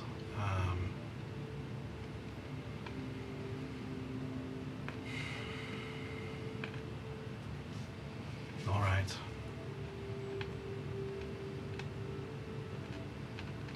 Masks on. Let's bring her in. Yep. I think that's where we'll take a break. What was that? Yeah, because this conversation is going to be intense. Whew. It was so hard for Stoke not to go teenager. Just be like, but he threatened her first. And so why is my threatening not okay, but his is? It was a technicality. Yeah, there's a lot of like insinuation, Yeah. implication Yeah. on. He didn't on say, side. "I'll hurt you," but I'm gonna keep my but eye it on you. did. I said the sentence in my head first and went, oh, that is such a teenager's. I am not. Yeah. I was like, ah. It's not fair. He did it first. Oh man. One Okay. day you will live up to your namesake. It's getting there. It's getting there. It's getting there. All right. We will be back in about 10 minutes to see where this goes. Be right back. Right. Bye. All right. Welcome back to the Everwind Chronicles post-break edition. So, as you guys get out your masks and get ready, as Ohm steps out to get the princess and bring her in, he says, Adris says, you've all completed vital missions for this rebellion, and you captured her. You've earned the right to speak and to assist with interrogating. Before you bring her in, do you have any leanings towards what you'd like to do with her?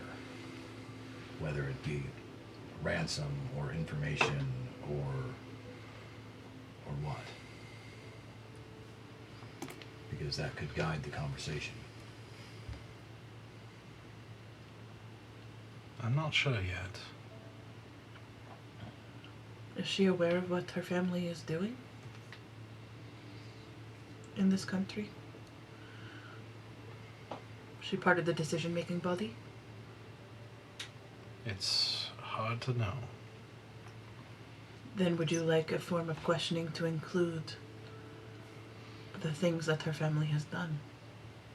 You have the right to ask any questions you'd like. Okay. And so as they step back in, as Ohm kind of roughly leads her, and kind of shoves her into the middle room, as Adris, waves a hand, and the map that's on the table seems to disappear, just leaving an empty table. As he puts on his mask, and he was already in black, so it's almost like it's just a mask for him. Convenient. And as you all put on your masks, again clad in black and the white masks, standing, and you can't help but remember when you stood at the bottom of a pit, surrounded by the sight and how creepy and intimidating it can be. You see Ohm kind of step back a little bit, like just kind of giving some space, and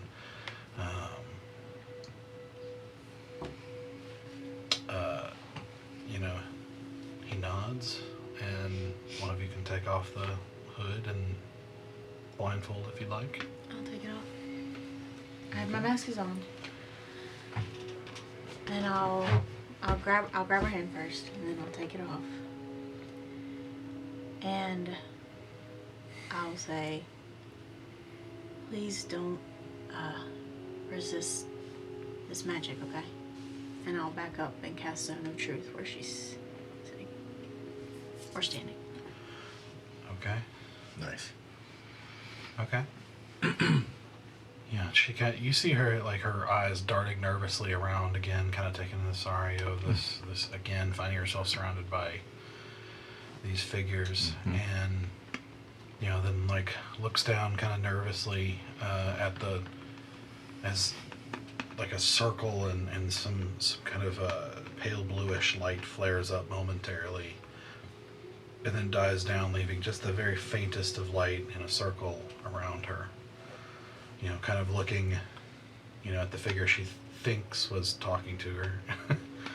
But she's obviously very shaken, a little not sure what's going on, you know, like, she looks terrified. Yeah. And you see Adris step forward, and, you know, her eyes kind of look at him, and he says, do you know who I am? Would I know if the magic worked? I think you would. Let me double check. If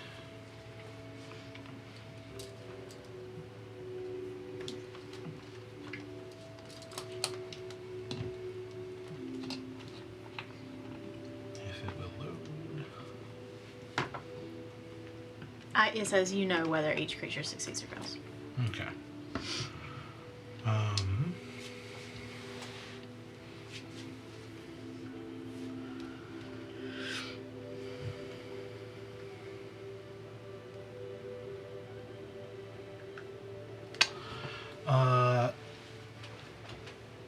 She fails, so it works.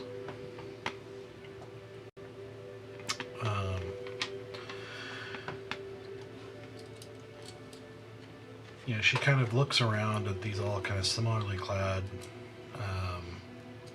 things, but despite the dress, you can't help but tell there's a little bit of a difference in the way Adris carries himself, and even despite wearing the same outfit, it just feels different. And you can see, you know, as she kind of opens her mouth for a moment and then closes it and is like, I think so. He says, who am I? And she says, I think the White Death. And he waits for a moment and he says, are you frightened? And she says, yes. And he says, good. It is not an exaggeration or an intimidation tactic to say that if the people in this camp knew you were here, you would die, but not quickly. Why do you think that is? You know, and you see her kind of struggling. She kind of looks down for a second, like, with this frown as she seems to be struggling, and it's like, I don't want to offend you. I only know what I've been told. We were told that it's because you're selfish, that you're people who didn't care about the good of our nation, that you wanted to see Lirindil fall so that you could become rich. We were told that you hated the poor people we fed, and that you didn't want to see equality. Well, after some time, I guess after some of the things that you did, we were told that you were demons. He just pauses, lets it hang there for a second, and he says, we are not demons, but we have many of them inside of us, demons that your father put there.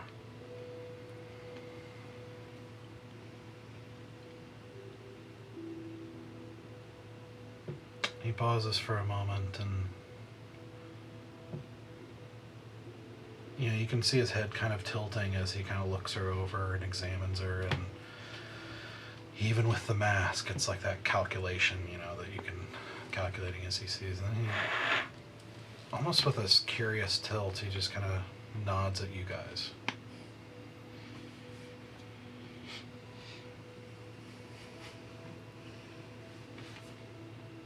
Are you aware of what your family's been doing to the people of this land?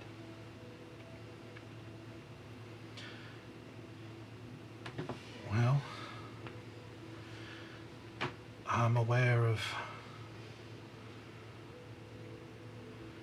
I'm aware of a lot of things.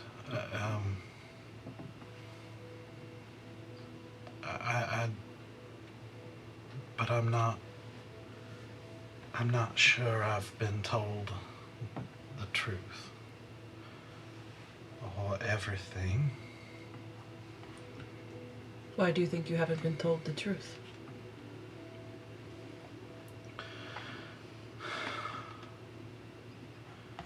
Well, I've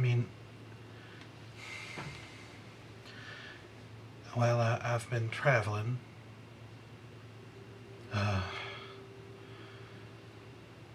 I've been traveling. I'm sorry. I haven't really. I grew up in the city of Unity. I didn't really leave there. Most of my. Even when I was given duties as I got older, I didn't. It was mostly in that city. But I was able to do some traveling just lately, and with some I guess you'd call it diplomatic missions of a sort. Well, like in the pedals, talking, trying to help with trade relationships with the merchant princes there and that sort of thing. They like seeing someone royal visiting. It means a lot to people like that, I guess. Most of the time I traveled in, the wagon you found me in, which I wasn't really allowed to see out of course. There's no windows. And I was very closely watched by the war mage who was in charge of me. So I wasn't really allowed to see much or talk to much except when we stopped at like an inn or that sort of thing. But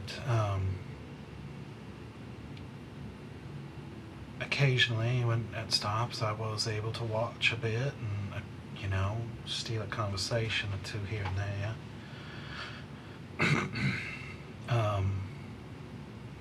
But he was always watching, so it's hard to learn much. But I don't know, what little I saw didn't seem... the city of Unity is beautiful and peaceful, and everyone's doing well, and it didn't seem like that's the case everywhere we stopped.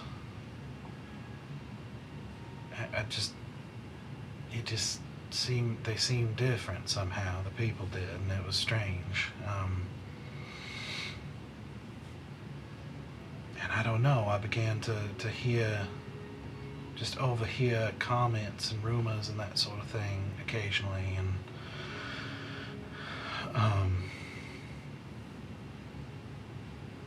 and then when I traveled, it was mixed feelings, I suppose. When we went to Hyconia, where I met one of your kind,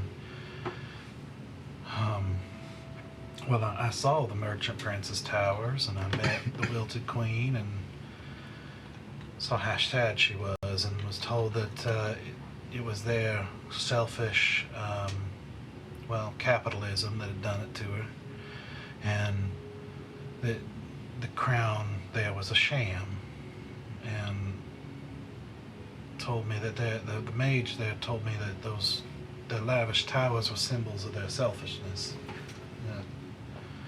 a way we didn't really have anymore in Lirindil. But he did make sure I could see like the poor areas of the city. You know, to show how bad those parts were. You know, saying how there were people here doing horrible things for food and that they didn't have to do in Lirindil. But even then, I sort of wondered why I was never allowed to see the rest of Hyconia, that sort of in between that area and the towers surrounding the city, that just seemed like most of the city seemed all right. But I wasn't really allowed to see that part.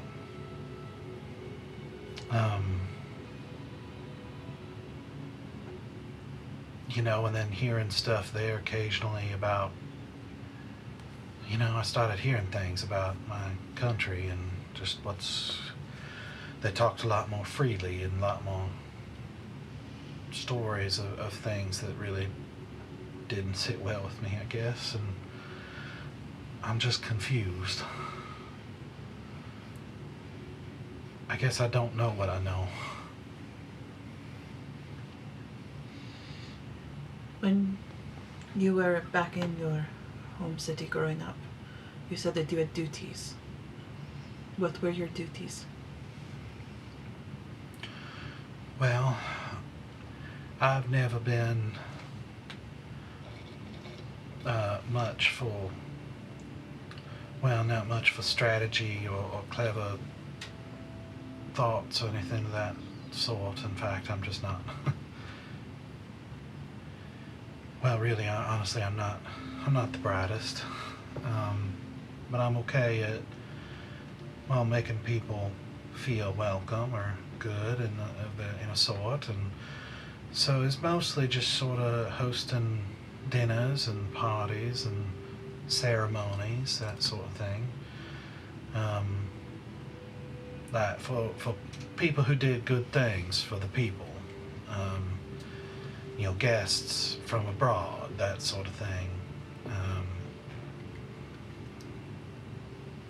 You know, like I said, like people like it when royalty pay them attention, and that was mostly my duties. So, what now? What do you want for Lirindil?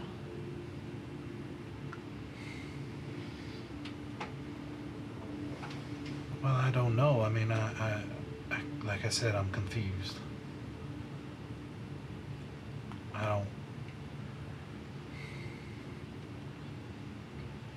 I've grown up being told that, you know, people don't go hungry there, and that everyone's equal and everything's shared, and that it's the only place in the world where you know, people aren't suffering because of somebody else's selfishness. But then I just hear things that kind of make me think not everybody's happy with that. So I don't know what. Your people are suffering. They are going hungry. And they're being stepped on every single day. Well, but I mean, I know I know that sometimes people have to be disciplined if they're not being cooperative with, like, for the good of everyone, right? They're being punished for more than that. They're being punished for having their own thoughts, or saying the wrong words, or walking the wrong direction. Your entire family beats anyone who doesn't conform.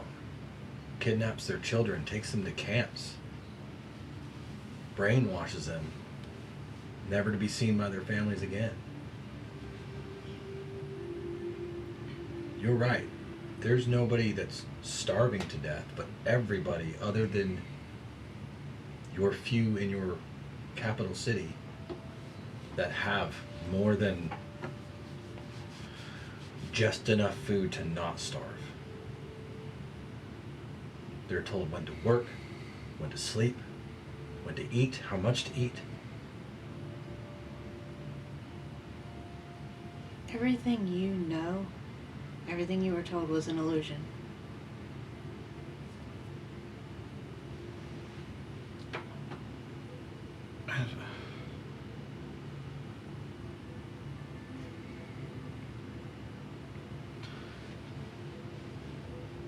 That doesn't make any sense. I mean, I know a lot of our leaders, and they're good people. They're really nice. They wouldn't do stuff like that. Like, you see Adris at this point steps up. Like, she's kind of turned to you guys, and he kind of stepped up behind her, and he's like, and you hear a shift of tone in his voice as he's like, "You want to know? You want to know what your father has done? You want to know what these people you say are nice, what they've all done?" And he takes the bag out of your hand and puts it back over her head, and he takes her by the arm and starts leading her back outside. I'm going with him. Yeah, I'm Okay. staying really close behind. Yep.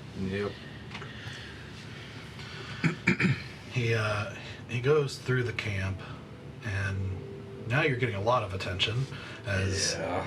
people in masks are walking past with a hostage. You know, they're making way. They know something's going on. But he makes his way around to another tent, like a little bit larger tent, and enters in. And inside you see Lenora and Cebu, you know, kind of sitting there working on something, and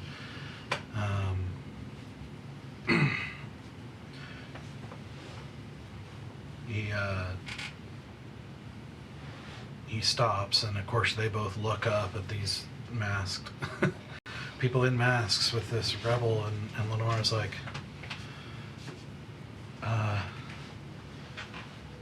"What's going on?" And Adris says, well, I'm sorry, you didn't see Cebu initially, and he says, "Where is Cebu?"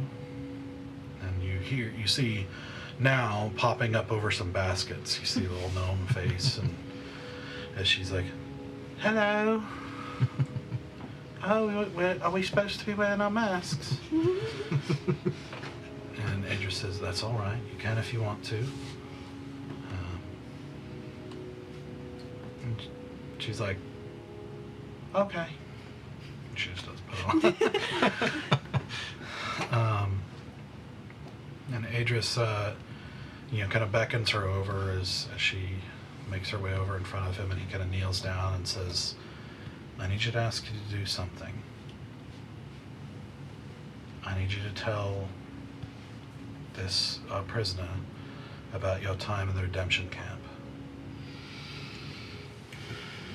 And Lenora starts to say, You should not ask that of her." And he just says, "I wouldn't if it wasn't important."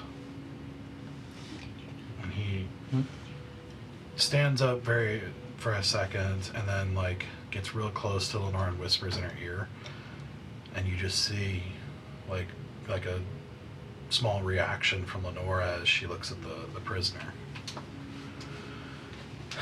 And you can it's clear she doesn't like it, but she kind of purses her lips. And,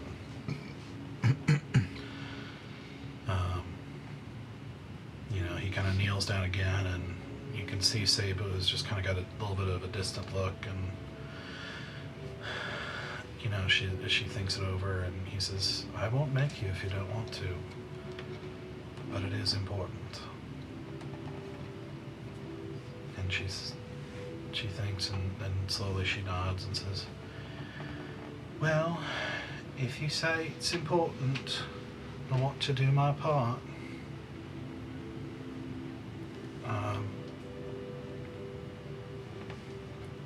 She and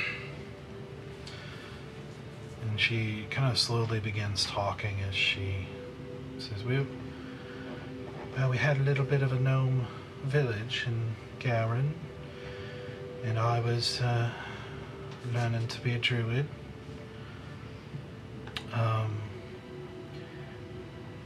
And we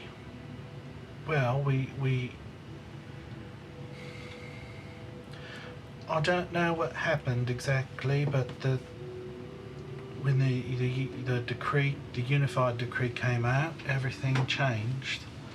Suddenly everyone was scared, and they always said we'd be all right, but well, we weren't. And eventually the soldiers came and raided our village, saying that there were rebels and people who are not called us seditionists. I don't know why, who was doing it, but they took us and beat us and whipped us and took us off in, kind of piled us into wagons and took us to these camps, and well, it was a lot of torture. No, not just your body. I mean, they would tell us all that your family was dead, and that they hated you, that you were selfish and broken, and they would keep us awake. As a man repeated mantras over and over that we had to repeat. It slowly changes your mind. And we had to listen to a book like that was being read from constantly, and I don't know, it was hard to know what was real, because they were always playing tricks on us and misleading us and telling us all sorts of things while they hurt us and kept us awake.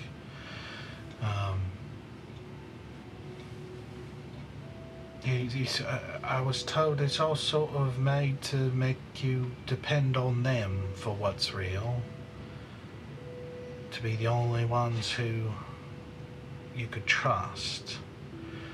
Because if one of us started to sort of become a leader and respect among the other prisoners, the guards would start treating them with favour and start treating them nicer, so that the other prisoners wouldn't trust them and would think they had a deal with the guards or something. And so there were lots of things like that, so that they kept us looking to them only. And we were taught independent thinkers are selfish. If you question it, there's only arrogance,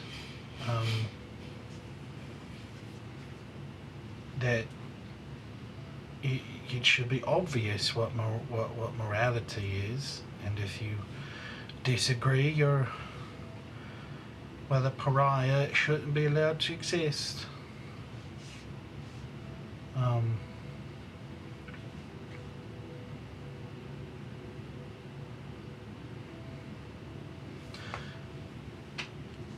Can you take off the hood? And you see, Adris kind of tilts his head and then finally nods, and he nods at Lenora, who puts on her mask. And he removes Visette's mask as she looks and then looks down to see who she's talking to, and Cebu kind of beckons her down, and she removes that that kind of big fur hat that goes all the way down her back. She takes off and doesn't have any hair on and underneath, and there's a very large kind of crescent skull or scar on her head. And she says, well, one day there was a man, really smart man, who came and was conducting experiments on us. He said he was trying to find out better ways to influence us. And he was going to experiment on my brain.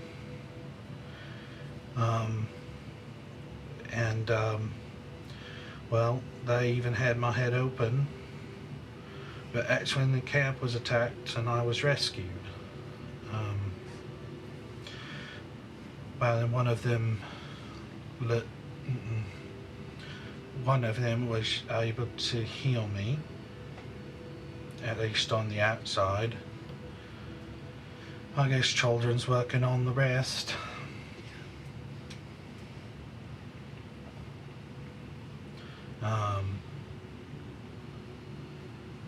And she just kind of like awkwardly stops, kind of shrugs a little bit and kind of looking both distant and sheepish.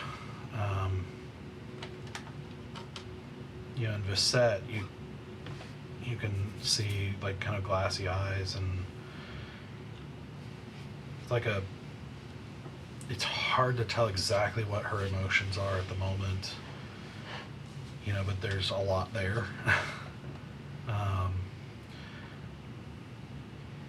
Before she suddenly lurches to the side, causing everyone in the camp to like crouch to action suddenly as she lurches over and vomits onto the ground.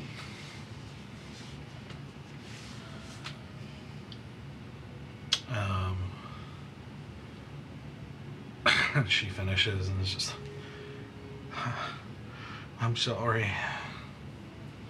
I'm sorry. And Cebu just kind of steps back as Lenora like kneels down next to her and kind of hugs her, and Adris takes Visette by the arm and picks her up, puts the bag over, and starts walking back. Assuming you follow. Mm-hmm. Yeah, but I kind of stop and put my hand on Cebu's shoulder. Kind of squeeze a little tight before we leave. Yeah, like as you do, she just kind of looks up at you and she says, I heard some of the other men saying a while ago that like something, I don't know what, but something bad happened to him, and was making a joke about it. And the other man said, well, if you can if you can joke about it, that's a good sign you've moved past it. Do you think I'll ever get to a point of being able to joke about this?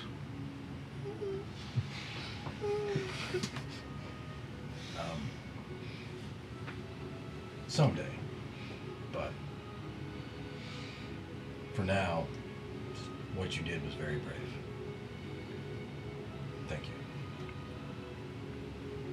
You're welcome.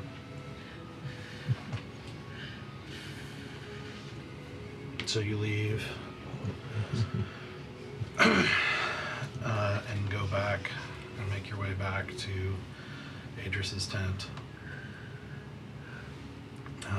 As you gather back around and remove her hood once more, like you can see, like the color has just drained from Visette's face. Still bits of vomit on her. Is there like a water glass or anything around? There's I'll some pour a water glass inside. of water so she can clear her mouth out.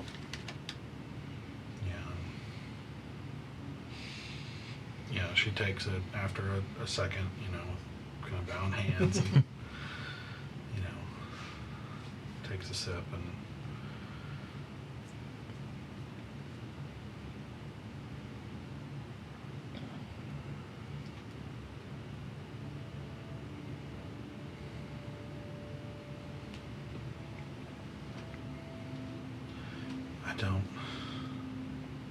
I don't know what to say.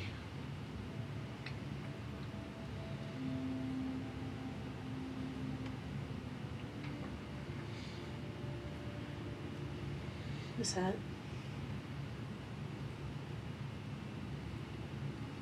You've been kept in the dark.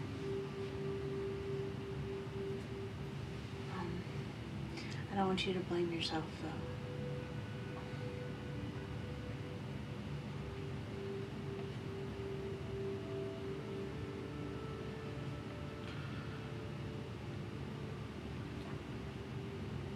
Well, I am a princess, right?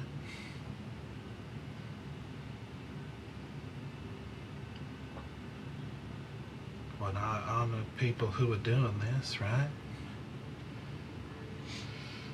You're still a princess. Which means you have power to do something about it.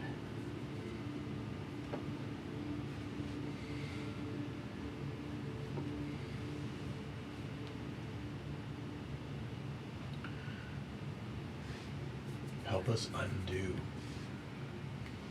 what's going on in this country.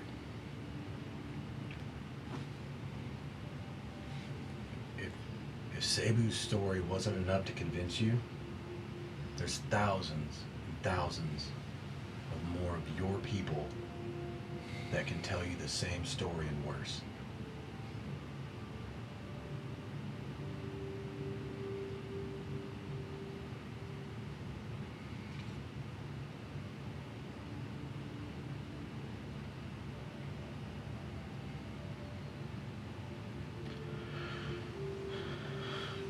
I need to think. If that's all right. Before you have some time to think, you mentioned that you were having daddy issues. What are your issues currently with your father?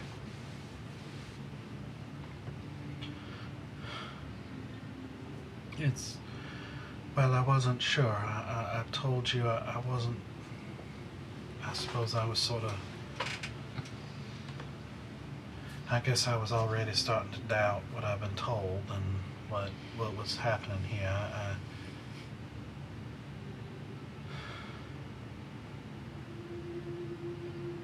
Like I said, he was. He's a hero. But it's just not. I wasn't seeing what I've been told. I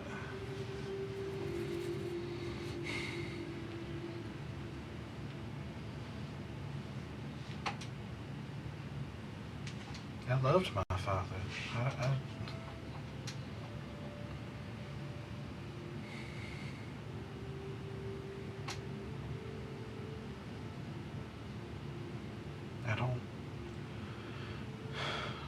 I don't know. I was just starting to doubt. I didn't know what was true or not. You can see she's having real trouble. Like she's real shaken up at the moment. Well, while you're thinking, you can still love somebody and recognize what they have done is unforgivable. The question then becomes, are you loving them enough to just ignore it? Or are you loving them enough to hold them accountable to it?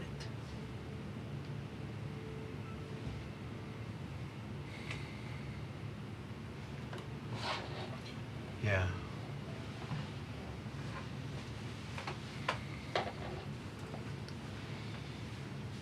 And Adra says, we'll give you a little bit. And we'll talk soon.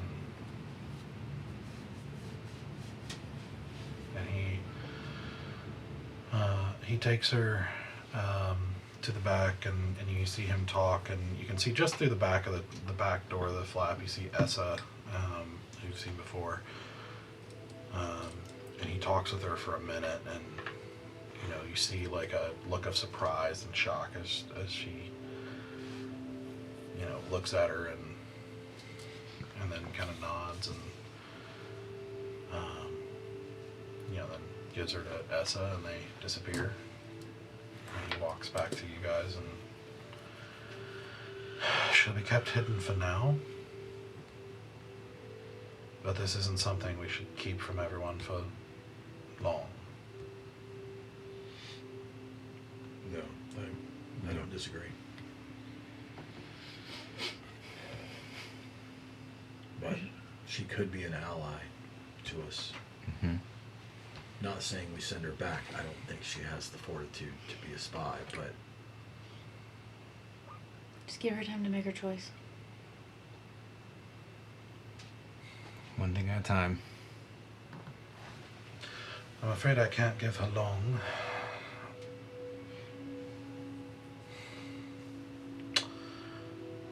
There's, and I'm afraid it's not going to be completely up to me what happens to her. You were saying about that we needed to start thinking ahead, and I told you I have been, and there are a number of people coming in as we speak to have some counsel about how we might push forward and possibly even some conversations about what happens after, if we win. But make no mistake, we have a long way to go. We have a lot to overcome yet. But I think they're going to need to have some input here. I know we're letting her make a decision, but she knows the highest of the highest. She was the propaganda machine of everything is good here. She was the face of tranquility. She sat and knew everybody. She knows their quirks, their jokes, their eccentricities, how much they drink, how deeply they drink. She knows them on a social level. That is profound knowledge to have.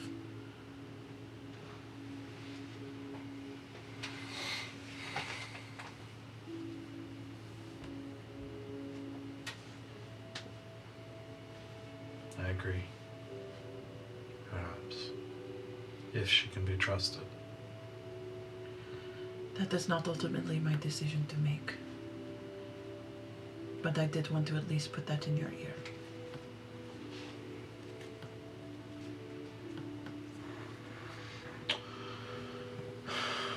Take a bit of time. Rest. Tonight, well, I'll have you join us as we gather some folks to talk. Is Russia at camp? Russia? Gresham? No. He, Shay, and some others, well, including Mayor, they were selected to pursue the food mission. Do you know where they are in the return journey yet? Not quite, but I'm hoping for good news. They don't have the same communication advantages that you have. I can reach out. That would be nice. Mm-hmm. The mayor hasn't been told anything yet, has she? No. Don't tell her. Not yet. Not while she's on mission. I did think you would be the ones who wanted to tell her.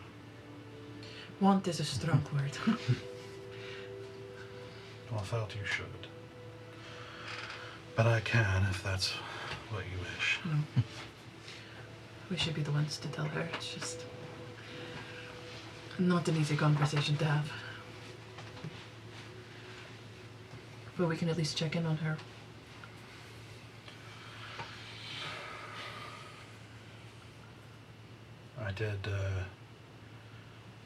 I did let Calidus know.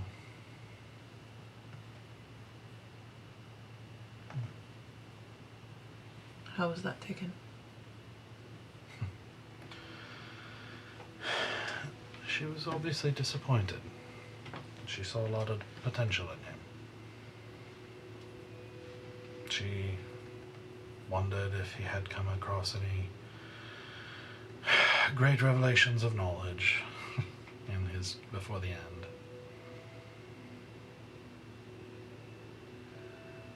Sure, he did. In his way.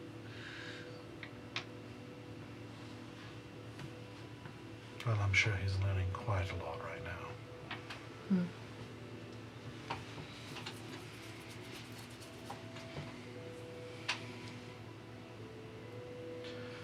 All right, go rest. And we'll reconvene with the others this evening.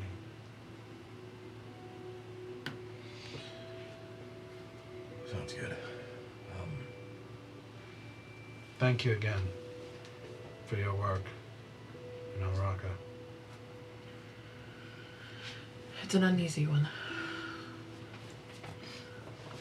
It's built on sticks and prayers. So. And the couple of people who really have no idea what they're doing.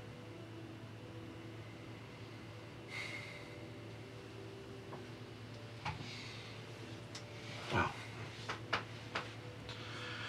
hopefully we'll be able to figure it out before the end. See you soon.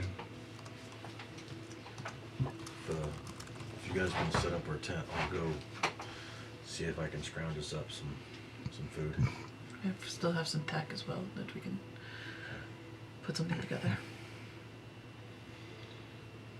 I want to go find the supply person or whatever, see if they have any potatoes.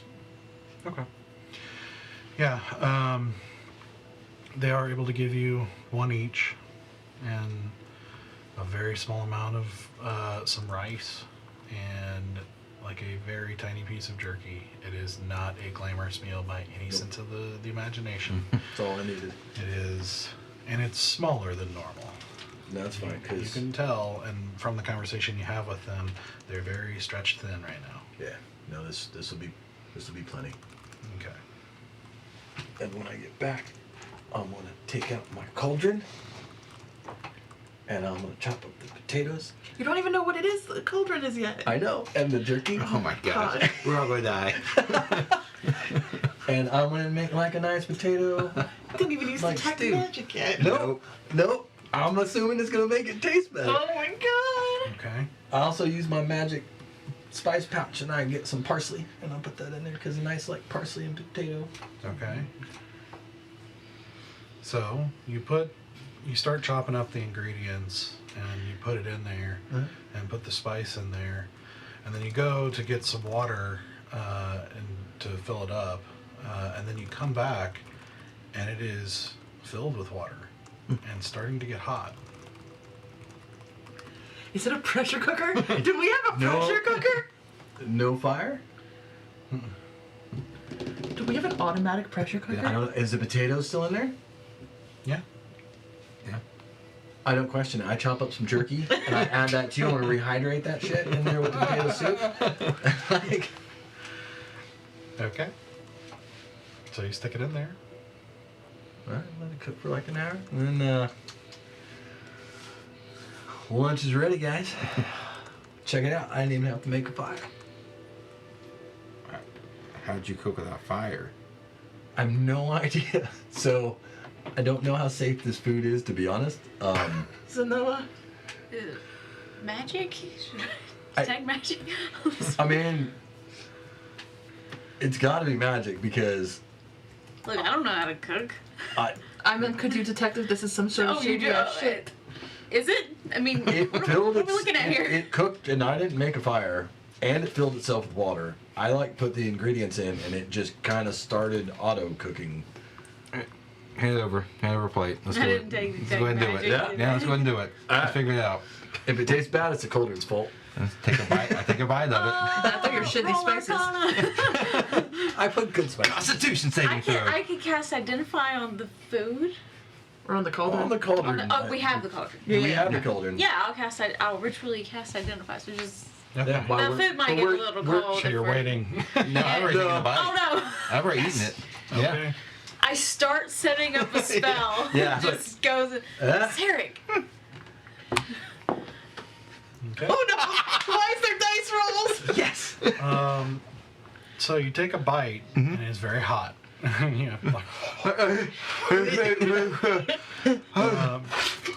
You know, but eventually, as you choke it down, it seems like soup. Like a I stew. don't have anything left in the roof of my mouth. Why is it so hot?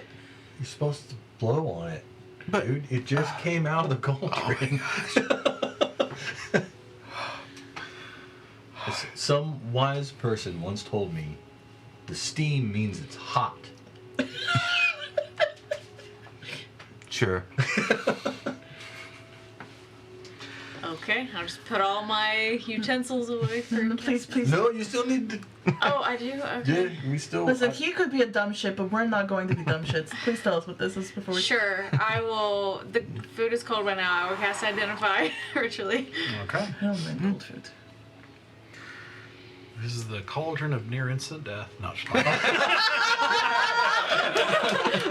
Well, time to bring out that third character. The most characters played in the course of a campaign. Go for a record here.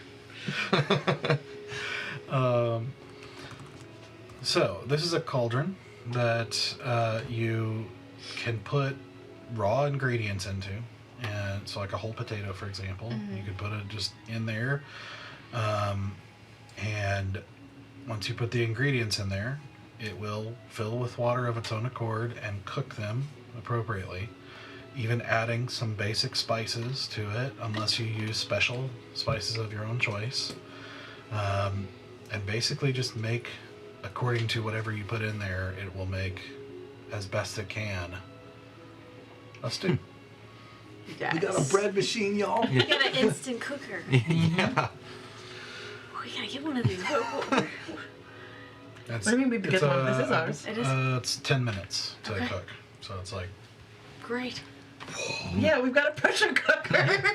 Is that a real item? no, Okay. it's a fictional magical item system of Dungeons and Dragons. I just meant, can I put it in my inventory? Not yet. No. Okay. I will make it for you. Thank you. Someday I will make an item ahead of time.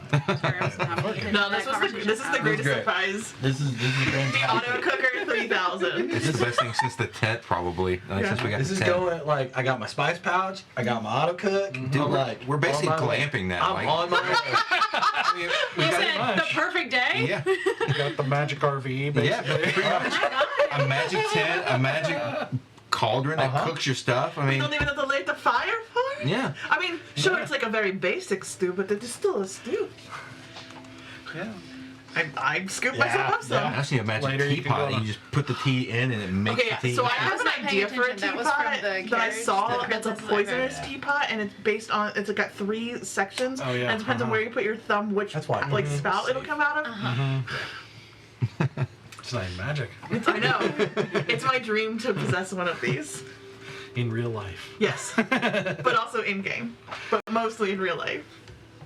So later you'll go on the quest for the citronella, magic citronella candle. No, next is the bottomless flask. Is the next because then we'll have the stew pot and the boot. We just like pour, like everyone will just be set. Nice. This is a pretty nice thing that you found. It's pretty tasty. Yeah. Yeah, that's good. Good stuff. So don't tell the princess, but I found that in her carriage. Gotcha. I figured she wasn't gonna need it. It's ours. Yeah, it's ours. We probably shouldn't use it in front of her. It got lost in the, you know. It was a Practice. 5-finger discount. Yeah. But that's going to make camping a lot easier and stealth a lot easier because we won't have to light fires to cook food anymore. Just to stay warm. Yeah, well, when we're on the road, so. Oh. So what do you guys think we should do? In regards to? I mean, I feel like we're all on the same page about keep making sure she lives, right? Oh yeah. Really? Okay, I wasn't sure. I'm That's 50 okay. Say what you. I'm 50-50. And it a lot depends on what she says and what she is willing to divulge. Because I can see great value in her, but it is asking her to be a pawn of one system to a pawn of another. And people don't like being pawns for long. I don't think she needs to be killed, but I don't think she should be. But at the same time, if that's what the rebellion decides, I understand their grief and I won't fault them for it. And They're I not won't going to stop kill them. her out of grief, they're going to kill her out of propaganda. And anger. Sure, but they're not dumb enough to kill her without understanding what that would mean. Because she either becomes a martyr for the people, and it galvanizes the crown to do A lot worse. a lot worse. Or her face as someone who has gone against her father and speaks openly about the heinous acts that he has done. That's what we need from her. Mm-hmm. But we can't make her do that. No, she's got to choose to do that on her own. And if she doesn't choose to do that, then she is a liability. You're really good at the emotional stuff. I'm sorry. What? Not your own. What kind of read did you get from her? Well, when we first came across her, she was terrified. There was no plan B. There was nothing. She's at our mercy, and I mean, I wasn't necessarily reading her when we were in there with Adris, but she was telling the truth. Everything she said was the truth. And based on the visceral reaction from her when Cebu told her all of that, I want to say that I trust that. I do too. But if they still decide she needs to be executed, are you okay with that?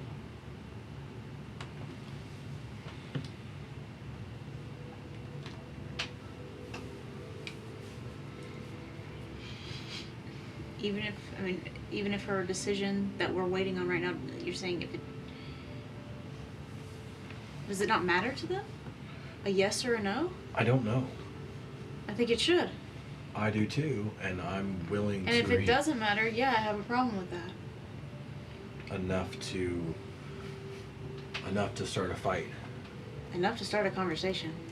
Okay, I'm with you there. I just want to make sure that if one of us feels that they're not going to be able to handle this, that No, I don't want to start a fight with the entire rebellion. Okay, I'm just look. You haven't known me as long as the others. I've done it. I've done it. It's Shocker. So, but we've got a good group here, and I feel that we've reached a level to where we should have these conversations beforehand when we can. So that we can ignore We them don't and know still do you whatever the fuck we either, and want. I'm sure you've done it. I mean, I did it on the ship when we were going to to Araka. I've done it. Yeah. Yeah. So, just want to be a little more prepared for it this time.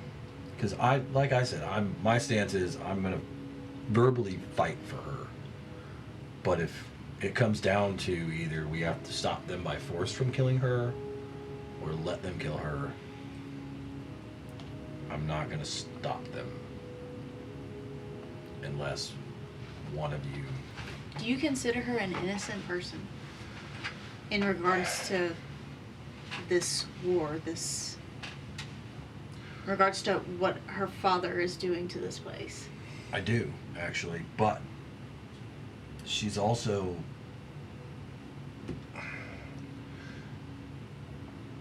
I also understand everyone in this camp's position. We have talked to her, we understand her. We don't have the same vitriol that the rest of this camp does.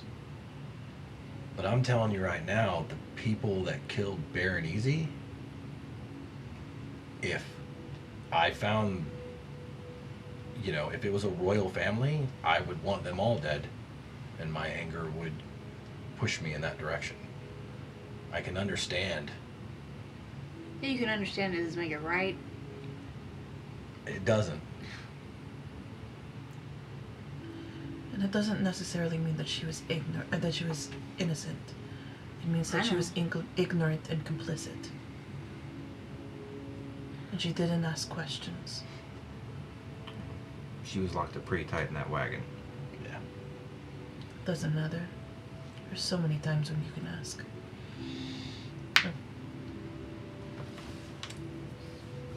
As someone who has been equally used in such a fashion, there was always time to ask questions.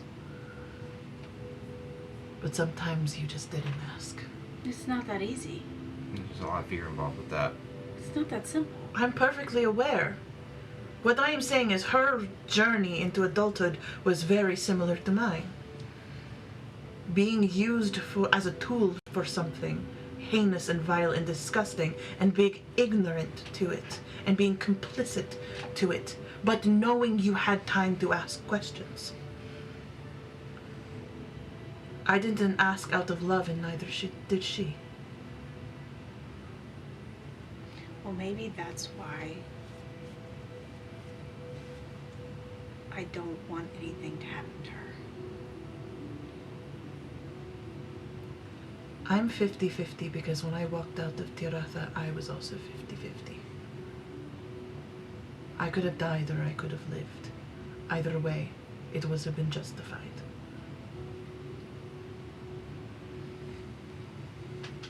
But I also spoke to her benefit in there. She is an asset with a unique set of skills and a unique set of knowledge that nobody else has. Even every spy that might be inside of that city right now, under the nose of the king, does not have the level of intimate knowledge of the people that are running this country the way that she does. That is crucial information. I agree. Mm-hmm. So I am not against or for her. She has to make the choice.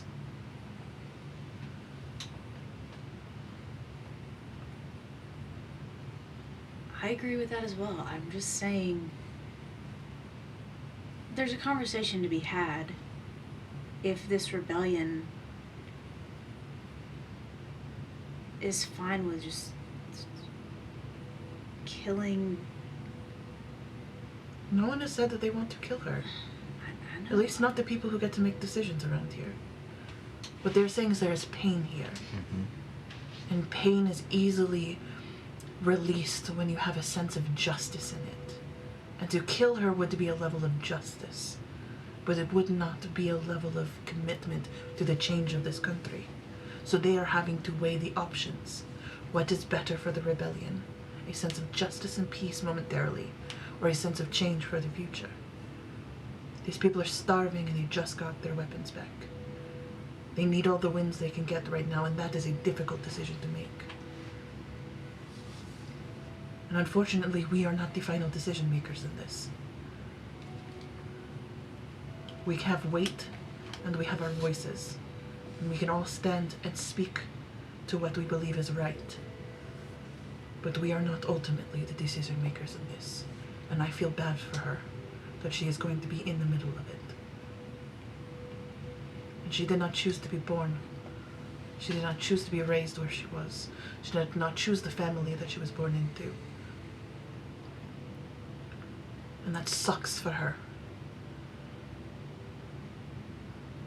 This is her first chance to make a real big impact. And we will see what happens. And I am sorry that was your friend in the middle of it. We're not friends, I guess. But you like her. I wanted to.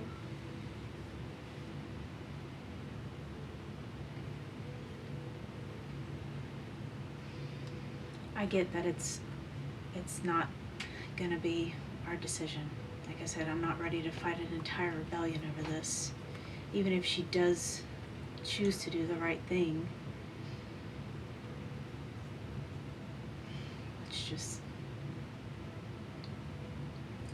I'll pray this rebellion doesn't screw it up.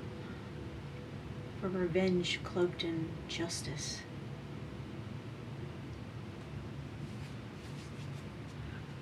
From what I have seen of this rebellion, they are not that rash. But They they're have bringing in outside people. They have been playing a very long game.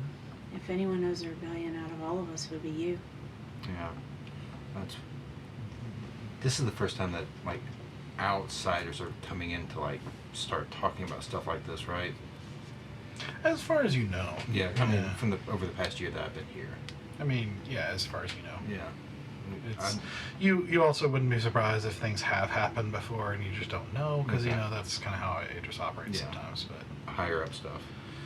And I've not seen anything like this, but you know, information is proprietary sometimes. So, and I'm not always gonna need to know. So it's gonna be up to. I don't even think it's gonna necessarily be the rebellion's decision, depending on who they're bringing in. Like they're talking about setting up stuff for the future. This could be the future governance of Lirindil. I'm just going off of what Adris said. If her face is revealed, it's going to be up to the mob. The rebellion will go where Adris goes. Will they? Yeah, he carries a lot of weight. They'll fall in line with what he says. Okay. But it sounds like he's going to support this council's decision. Exactly. And they're a big unknown right now, so It's a wild card. we just need to be prepared for anything. To go in blindly like we usually do. Got it. Yep. Just speak to what you think is the best, what is right. It's a big decision for the future of Lirindil and how they handle this. And the reminder is that we are not going to be here for it. Lirindil is going to change one way or the other. If all goes according to how it should go, the rebellion places a new governance to this country and starts the long, arduous journey of creating a new world for its people here. But we are not going to be here for it. Our next mission will come and we will move on.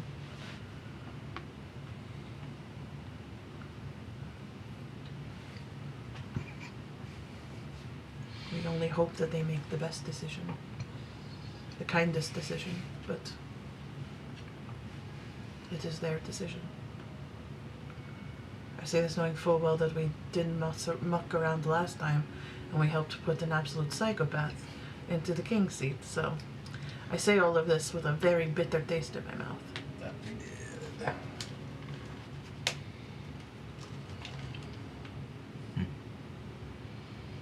But that's because we chose not to say anything at all. I don't think we're smarter, but I think we're a little bit more world-weary this time.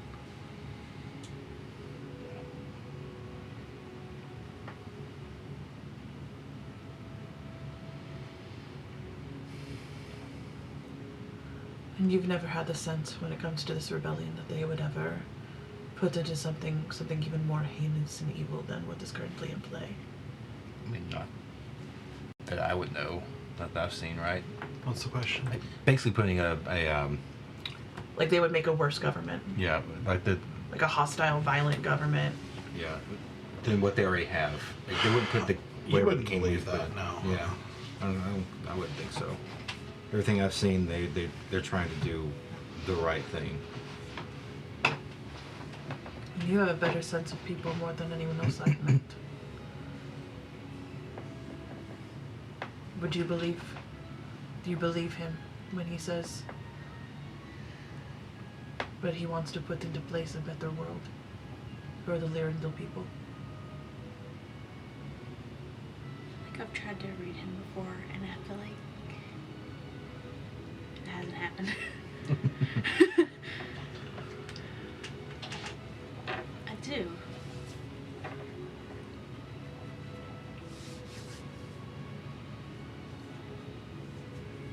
Sorry, I just have a lot racing through my head right now. That is fair. It's been a while, a few days. A few months. Yeah. Is there anything that we can help you with? No, I didn't expect to be so happy to be back, to be honest. As bad as all of that was the past couple months. I don't know. I didn't know I was going to be so sad to leave.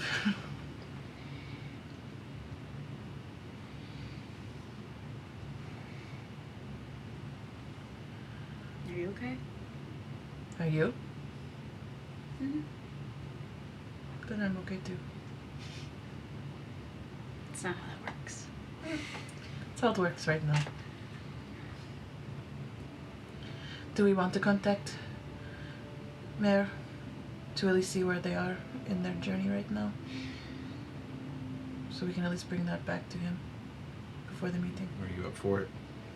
I'm sorry to ask it, but I don't know if I've met her, but I don't- think. I don't think it's a conversation for 25 words. was anybody on that team? someone you The met? only reason I messaged Izeri about it is because I don't know if I'll ever see her again. If Mira comes back, I feel like. No, not about that. Oh. Yeah, about He doesn't know where they are in the bringing back food Yeah. to the Oh, camp. Up there on the actual mission. So I was trying to see if Yeah. you knew anybody in that group that's currently on mission, to be able to at least say like, "Hey, just checking in to see where you are." It's cringe that I'm the only message person, and I feel like I'm the only one that doesn't have these. Right. Well, I mean, what? Because it was.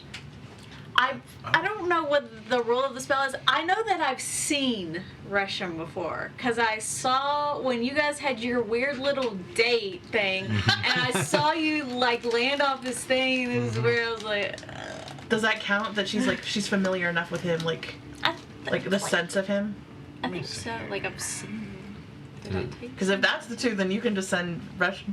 You can send Resham a message. Okay. I'm just waiting for a day when Zeno's like, oh, I didn't prepare that. Me too. Honestly, I've done it before, but it's very rare, and surprisingly, we've never had to message those days, so it worked out. But it'll be fun to surprise you guys one day. I'd be down for that. Like, wait, what? I know. I feel so bad because you really are the only character who can do long distance messaging right now. It just says the creature with which you are familiar. Yeah. Outside of like a few people, yeah. I'm like, I can message 4 people. So that's a Yeah, I mean, you could have a much lengthier conversation, but it is very much relegated to a very small group of people. This is. Whereas you can have near endless conversations so long as that is a person you've come into contact with. yes.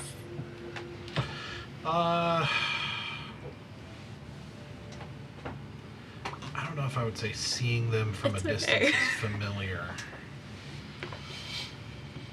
Love at first sight, bro. It was him and homegirl and somebody else. Yeah, there was a couple other people in that Him and party. Mary and who? Somebody we know? Bears. Shay Lara. Shay. Oh man, I don't know her. I thought Mary came to say goodbye to all of us Did she? and like briefly talked to all of us before we headed out. She talked to Bear. I thought we were remember all if she with talked her. to him.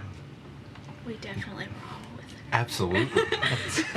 I'm not saying it to like. It's all coming back make to a me now. little- I'm genuinely I really for some reason thought that you had talked to her. I don't know why I like distinctly have a visceral remembrance of her talking to We all don't of us. remember, and I know you saw her, so we'll let you try. Just roll a straight d20, 15 or higher, you can.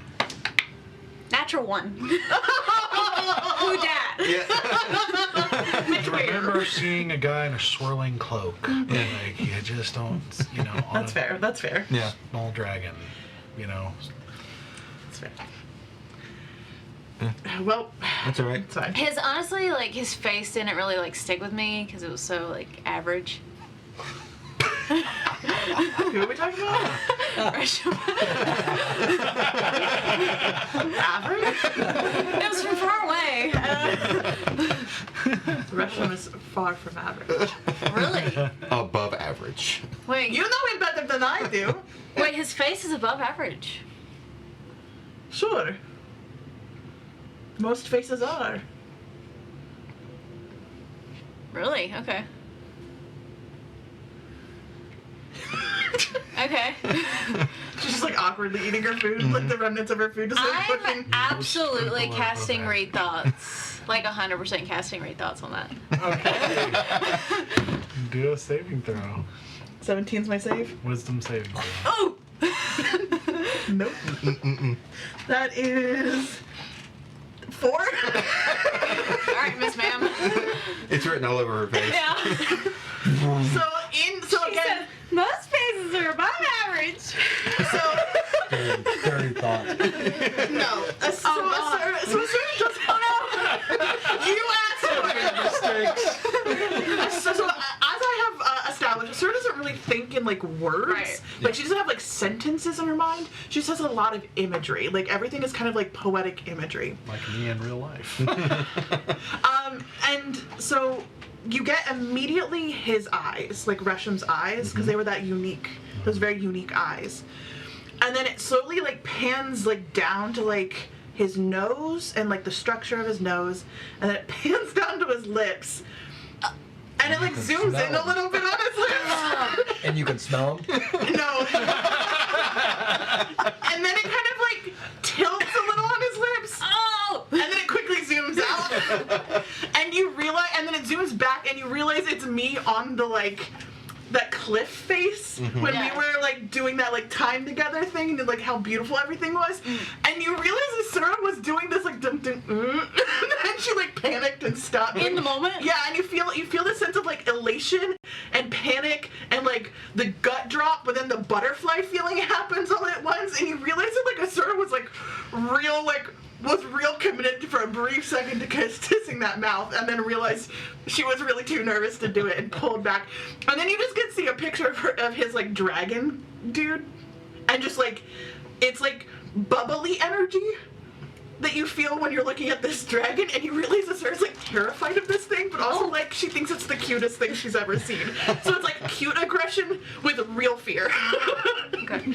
And then you get like a whiff of like the sand of Tiratha again, and then you see like a little like pinkish face quickly scattered. I've And- actually seen that in your mind before. yeah, and you see this like little beautiful young woman with a pink face run by really quickly and smile, and then that's what you see. Okay, without missing a beat, I Yeah. just go, yeah, he was totally average. That is what I said.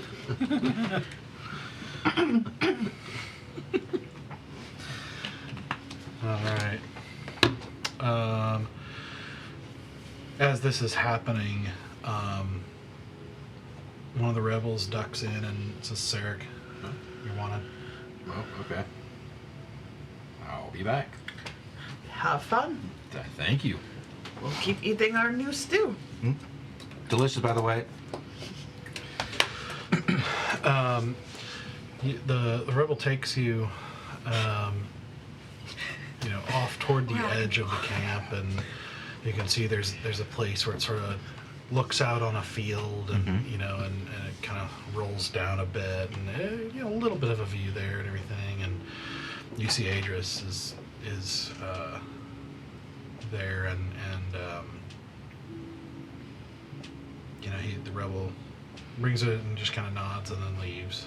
Mhm. And Adris says, "Walk with me. I don't have much time, but you remember I asked you to do something before you left. Mm-hmm. What do you think?"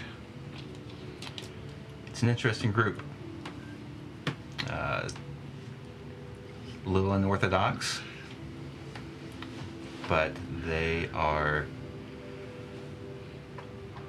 I trust each and every one of them with my life, and I've had to do that literally a couple of times.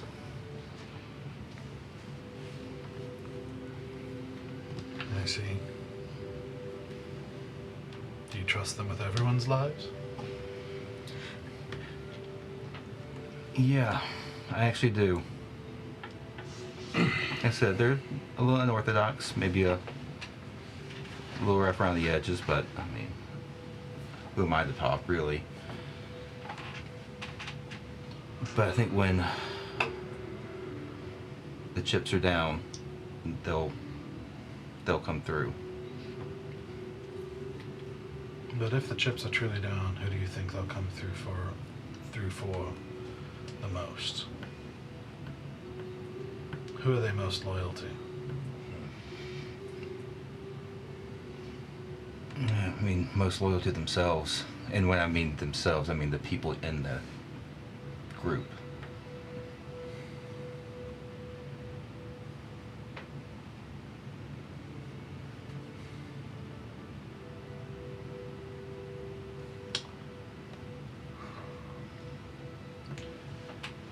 I remember what that was like. And I remember the damage it can do.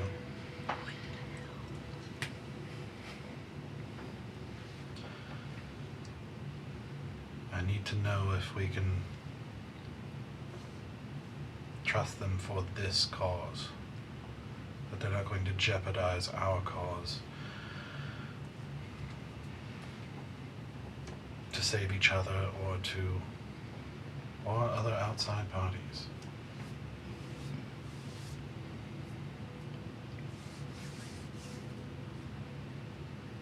Zach, for the first time we have people starting to see hope in this cause, that we could possibly win. And the wrong move could topple it all. I agree.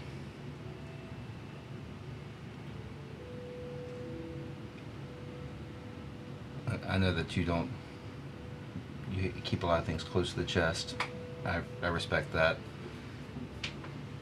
But you guys are planning for what comes after, and you've got people, this council coming in. I mean, I don't know if you've had that happen before. I've obviously never heard word of it. No, it is not really something I wanted to do. I wanted to focus on winning. I think it's jumping the gun. Oh. Or bow. I think it's getting ahead of ourselves. Mm-hmm. But I trust the others that help lead this group, and they think it is wise to start bringing in some of the people who would probably affect what would happen afterwards. Sarek, I have no idea if we can still win or how long it will take. But like I said, we have to be careful, and if they're going to be even allowed into that conversation, I have to be able to trust them.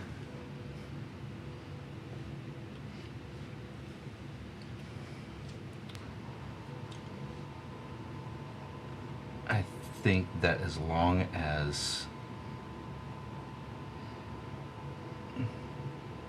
it's going to be a little vague, but as long as you don't give them a reason not to trust you,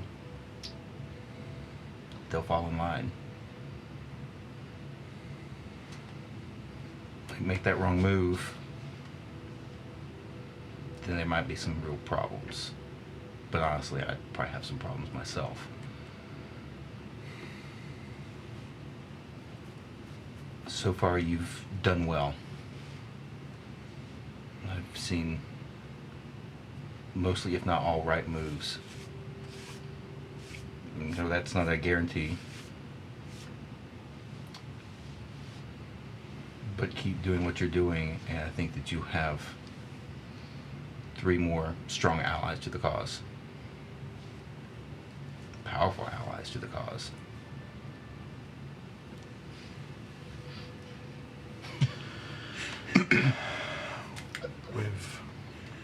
We've lost far too many for me to have done well. But I'm doing what I can. You've kept it together this long. And that's saying something. Yes, but unfortunately it doesn't mean it'll happen tomorrow.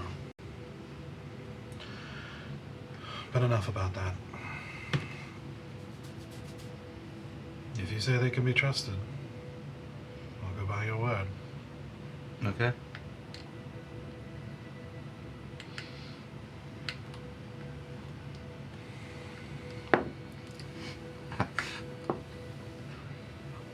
Standing in front of a much stronger individual than I am. Mental prison. You seem different. Yeah. A lot happened through that 2-month journey. I want to hear about it later. You got it.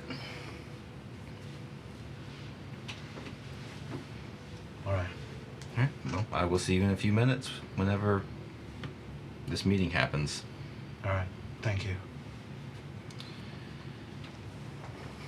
Okay.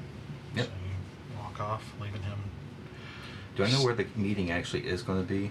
Would I have a pretty rough? I mean, I guess it's at at his his camp. tent, yeah. Okay, it's at his camp. Okay. So, as you guys do kind of rest and talk and have these conversations, it's not terribly long until you're summoned, and you're gathered together in his tent, and in within the tent you see a number of chairs, just simple chairs, have been set in a circle. The table with the map has been moved to the side, and the chairs sitting around. You already see a few people sitting in it.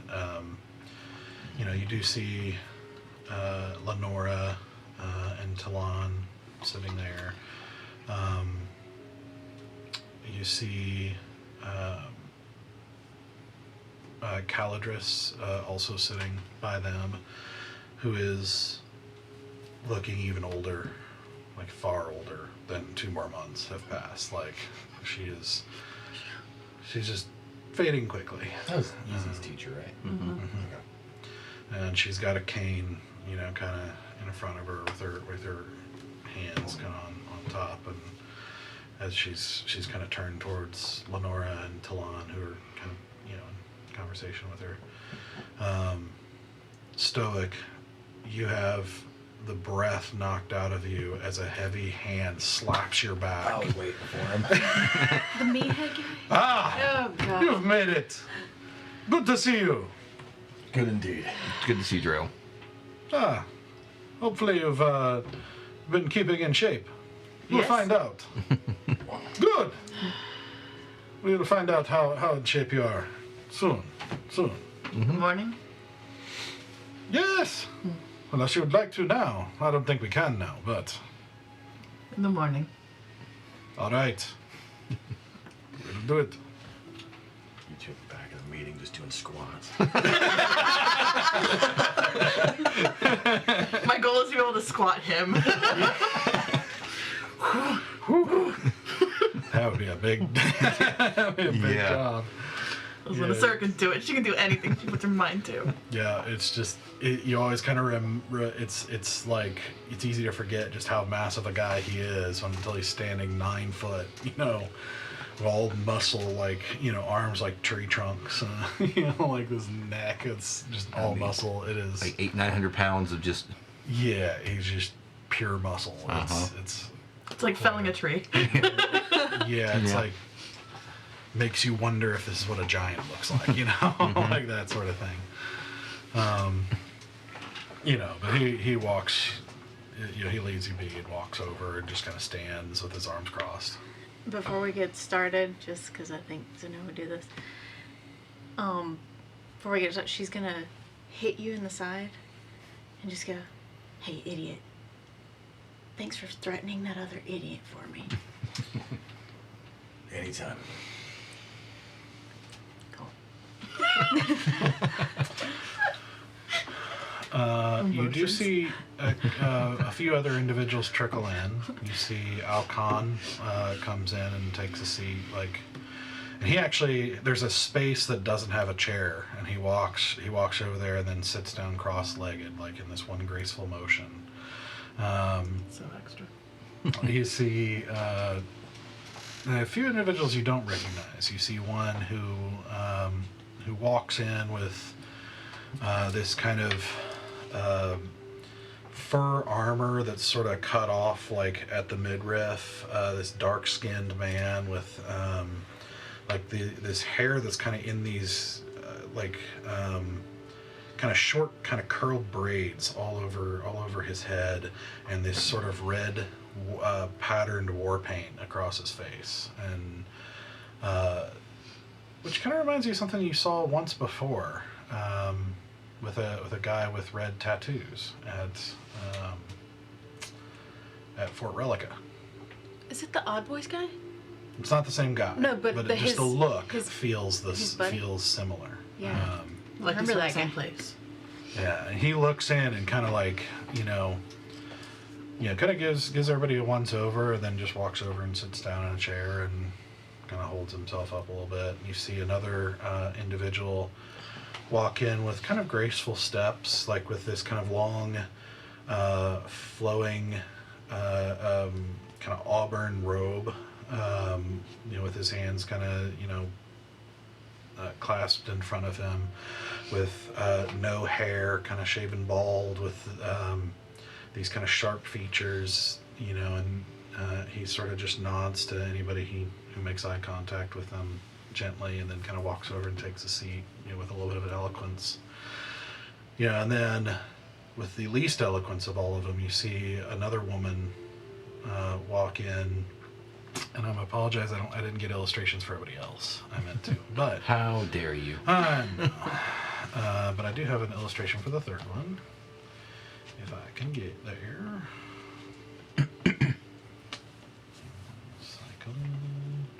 What's most surprising about her, before I show you here, is you think that her face is covered in blood at first. And then, on second glance, you realize it is some kind of face paint that's made to look like dripping blood. And you see this woman who is, I'm trying to get it while I'm talking here. You see this woman with this red hair and this kind of mix of like braids and non-braids, kind of a little bit messy and a little bit frizzy, and with this kind of mix of metal and fur armor, as she walks in, more strides in, like this, like this cockiness to her a little bit, and just kind of like looks around a little bit and kind of gives like this, like this kind of look to people. This is what I think I got it here. That's what she. Okay, I was looks like. picturing Alloy, 100%. I had either Celtic or Nordic in mind when. Sick. And she walks over and then just plops heavily into one of the chairs, and and basically just kind of slides her butt forward and leans backwards, like kind of slouching in the Respect. in the seat, and Swag. Mm-hmm. just kind of looks around, like almost amused in a sense as she's she's looking around. And you notice there are some other chairs kind of set outside the circle that you guys can sit in. Until finally Adris walks in, from the back and says, Welcome to you all.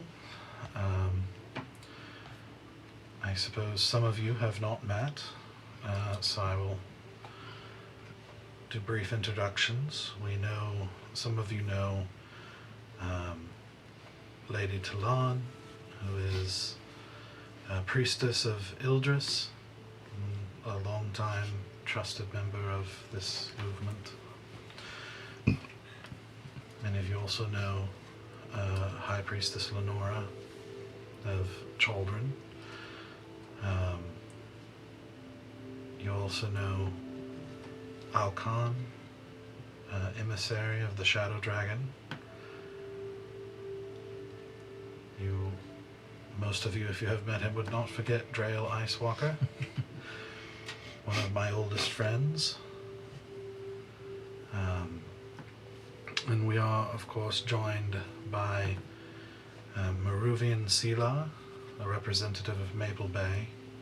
He gestures to the clean-shaven guy, who just gives a polite nod. We're also joined by Iblis Rakran, a former spear prince of the Red Jungle, which is a province of Lirindil. That's the one that's closest to... Yeah, Jari is the real name, but they call it the Red Jungle. That's the one that's closest to my home country. Yep. Yeah, and he nods as well. And lastly, we are fortunately joined by the leader of Garen, Bridgian Shaydagger. Wait, what? And she just kind of like... Is it Bridgian? Bridgian. Bridgian. Oh my god, we finally get to meet her! Mm-hmm. Sarah keeps it real cool, but she's just like... Unfortunately, Shelara and Resham would be joining us, but they are on an important mission, and hopefully will return soon, but weren't able to make it in time.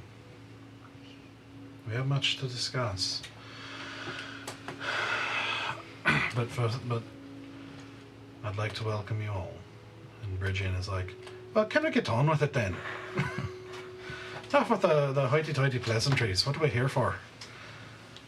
Yeah, he just kind of nods with like this kind of small smile. Like you get the impression they know each other, or at least have met. Not like best friends necessarily, but you get the impression they know each other to some degree. And he says, "I do intend with this gathering to address some future planning. I do think it's worth that some of the people gathered here are going to be important for the future if we should win this battle, if we should win this war. But I am a big believer in focusing on what's in front of us. And I think we have a war to win first. I think, thanks to some key initiatives, including, and he gestures to you guys, he says, efforts of some of those here in this room, such as the group that brought down the aviary. And you actually see, Bridgian kind of like, kind of good. Yeah.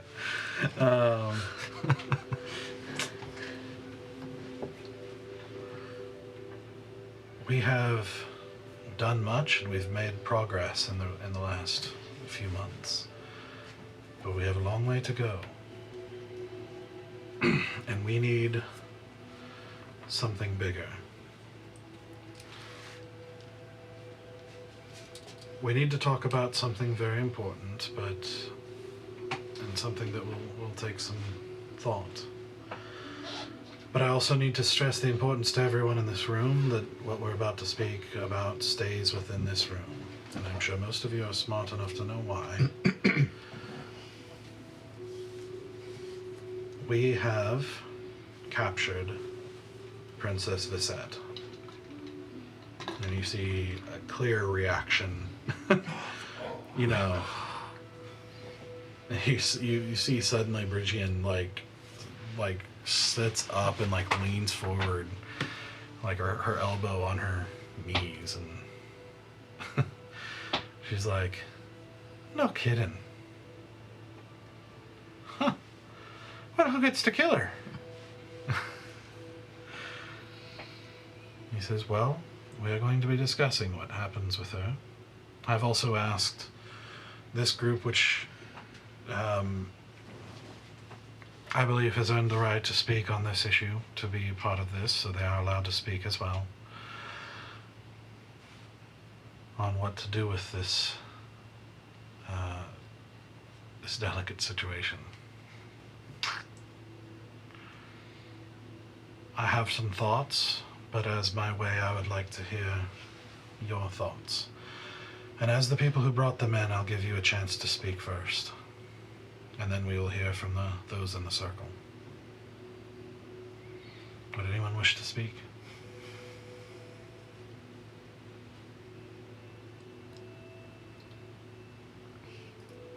I want you all to consider what I'm about to say. Bridgian says, "Speak up, Gutterly. Put your chest out. Say it like you mean it." I just kind of laugh. Oh, okay. I can't say that I know this person. I met her once before she was captured. We've spoken with her already, us and Adris. And we had means to make sure that she was truthful with us. And she was. And we are not convinced that she played any part in what her father is doing in your land.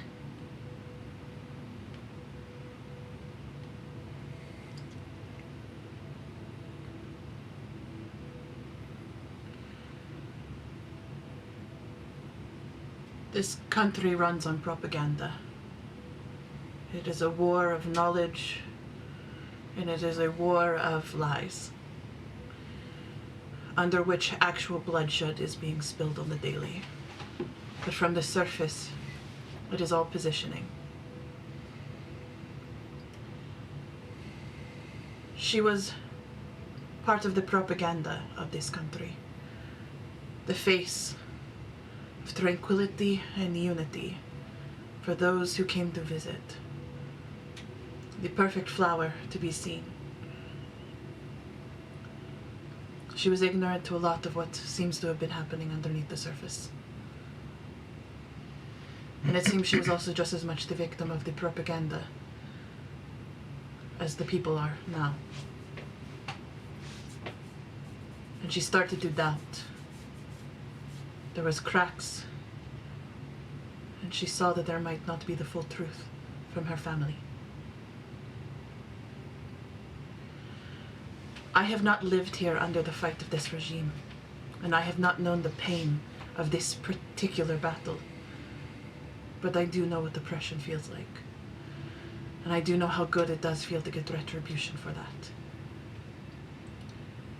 But as I have said, she is uniquely situated as being intimately familiar with the highest ranking people in this fight. A level of social intimacy that none of us could possibly know. And with that social intimacy comes knowledge.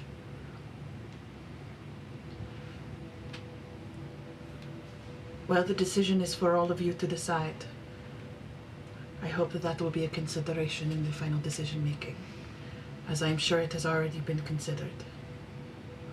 Thank you. When I sit down, I just kind of like give you a squeeze.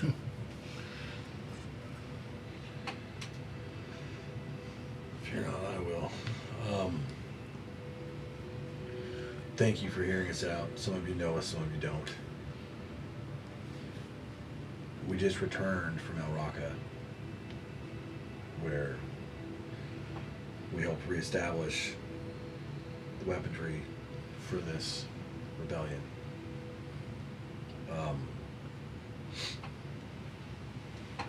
While we were there, we learned about the feud between your country and theirs. And there's hope there, though. We met one man who did not instantly decide that anyone from your country needed to die, and was actually open to the idea that change could be made. And he played a big role in helping us be able to get the weapons back up and running and coming to this country. And the reason I tell you this is because whatever your decision is about this girl's fate, don't become the monster that you're trying to defeat. It takes an open mind and someone willing to move towards a future than being stuck hating the past to change the places that we live in. And I hope that that bears some merit on your decision tonight. I want what's best for the rebellion, and I know all of you do too. But I've seen blind hatred in the way it can poison people and a country. So, just keep that in mind.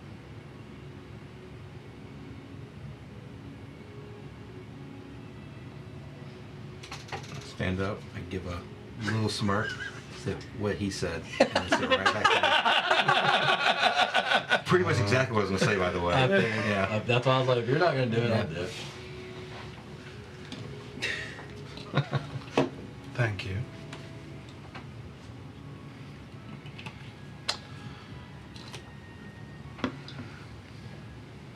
The first thing we have to decide, and the most pressing thing we have to decide, is whether or not she should be executed. From there we can decide what to do with her or not to do with her after that. I have spoken with her.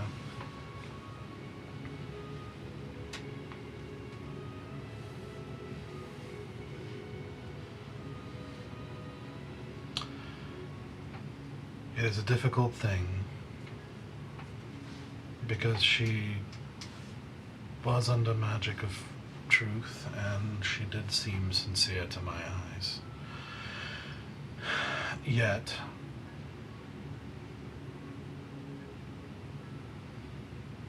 being raised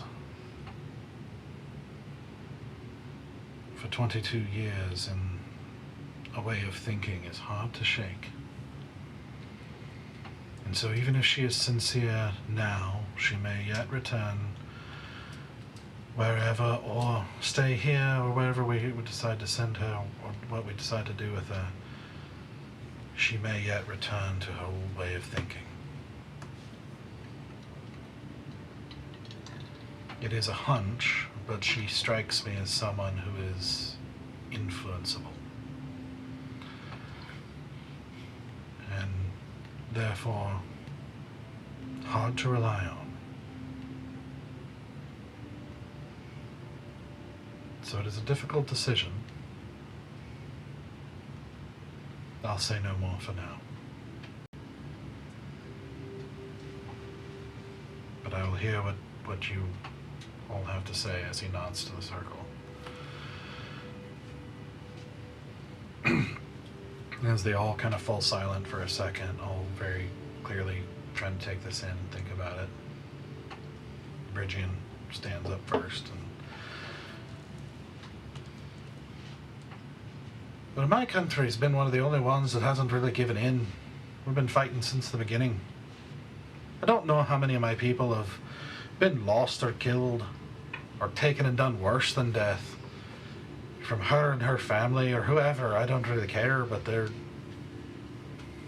I've been fighting her family for 20 years.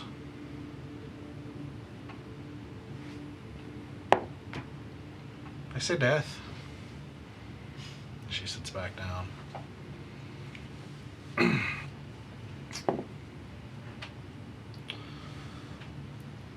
Talon stands up and says, I have not spoken with her yet. I hope to.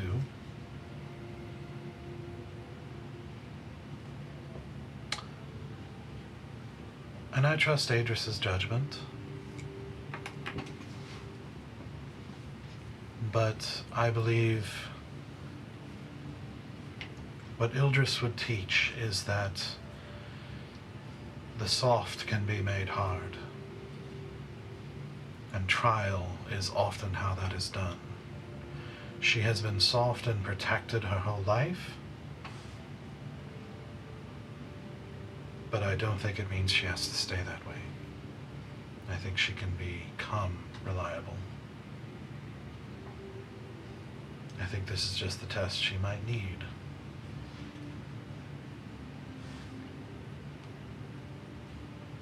And I too have to think ahead and think of what that sort of hardening will be what's required to make a home after this blizzard passes. I say mercy. And she sits down.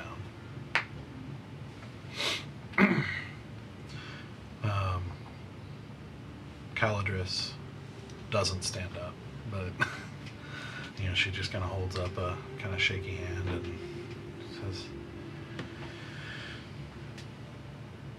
well, I have more thoughts than I'd like to voice right now, but I would say it seems that she's worth more to us alive. So, mercy.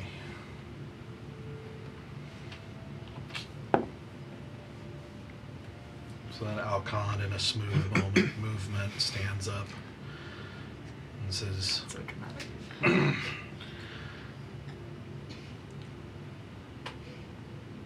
we should not show mercy to those who have no mercy shown, to those who show no mercy. Death. And he sits down.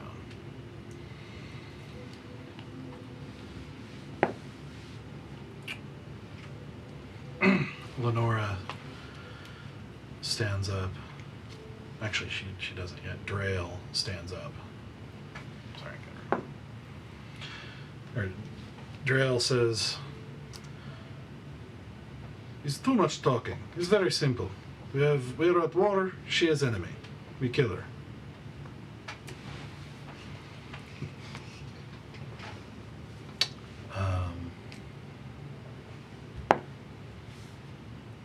The bald gentleman, Maruvian Sela, stands up and he says,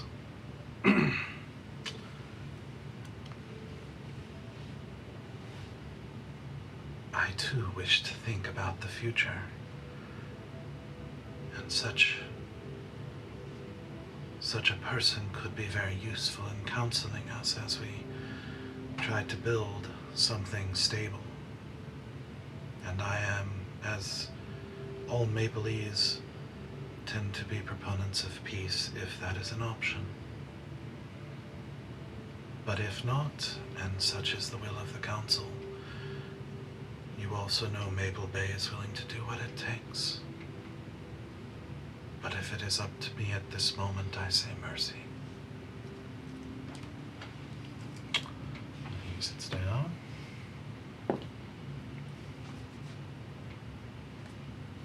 Iblis Rakran stands up at this point and he says,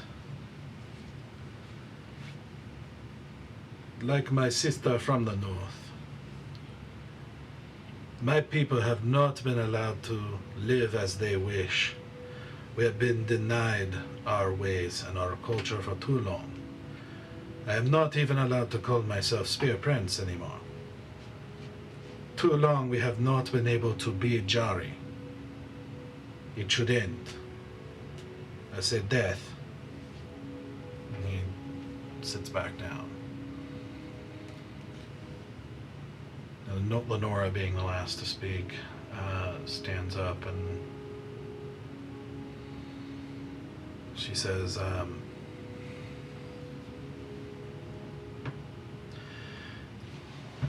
it is a very hard thing sometimes to judge.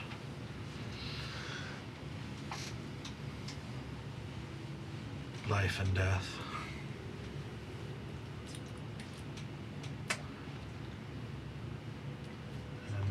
And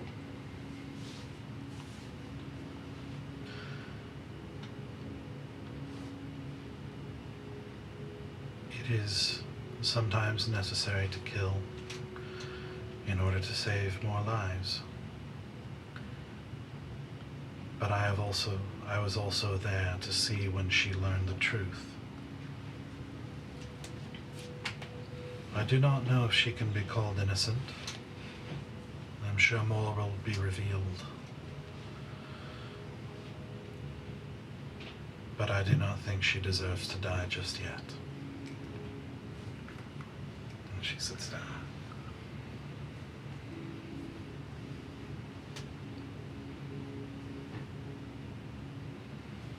So then, Adris finally steps forward.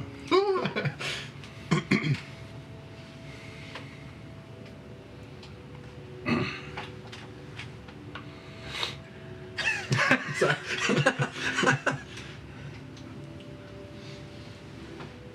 He says,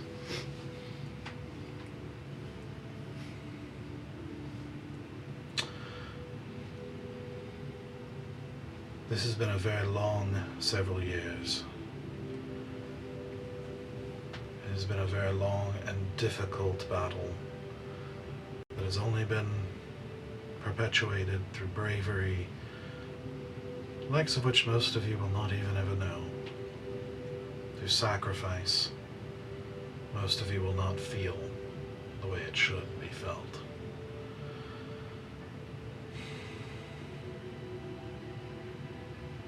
This cannot last forever. We have to be willing to take risks. We must be daring if we are going to have any chance of actually winning this and not just become an ongoing war of principle. I have no interest in spending the next 2 decades fighting a war that will never end just out of principle. I want to win. But we're going to have to do brave things.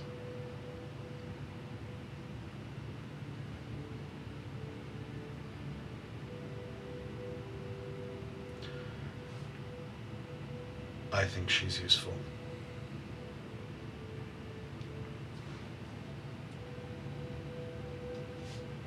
And I trust your judgment. I think you all have valid points and valid griefs against her. But I want to win. With that in mind, I will say mercy.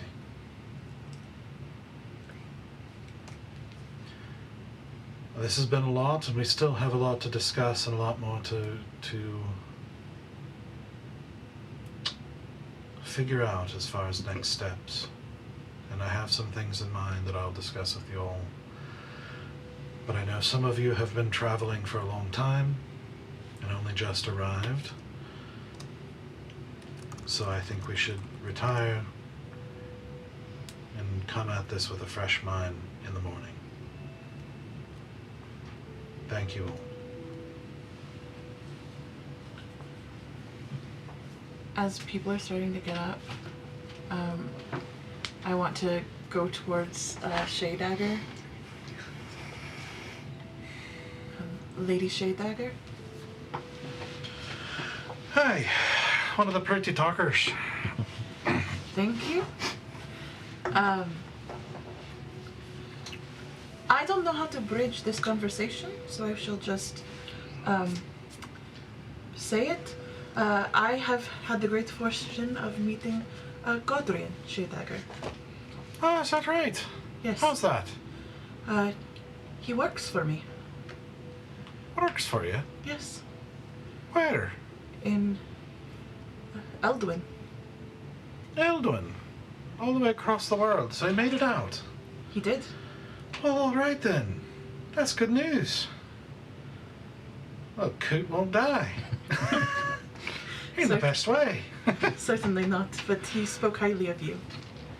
Well, yeah, he was housemaster, but he was also commander of the city guard in our capital. He is now in charge of all of our business affairs back in Is that Eldwin. so? How big is your liquor bill? Larger than it used to be for him.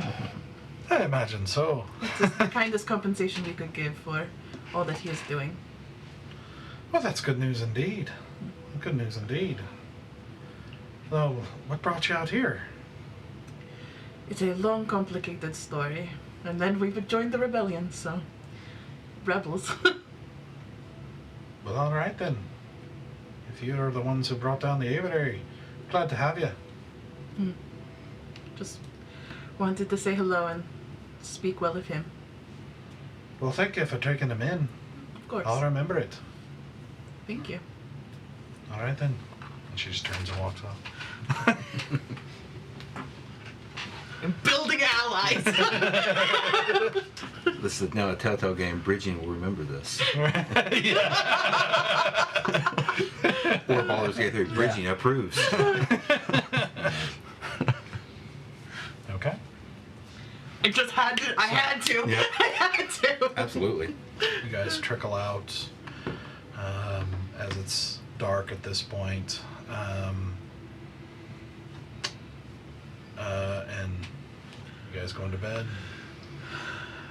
Yeah, I kind of wander the camp for a little while to kind of get my bearings of the camp's current iteration, if anything has moved or changed, like in the setups and where people are.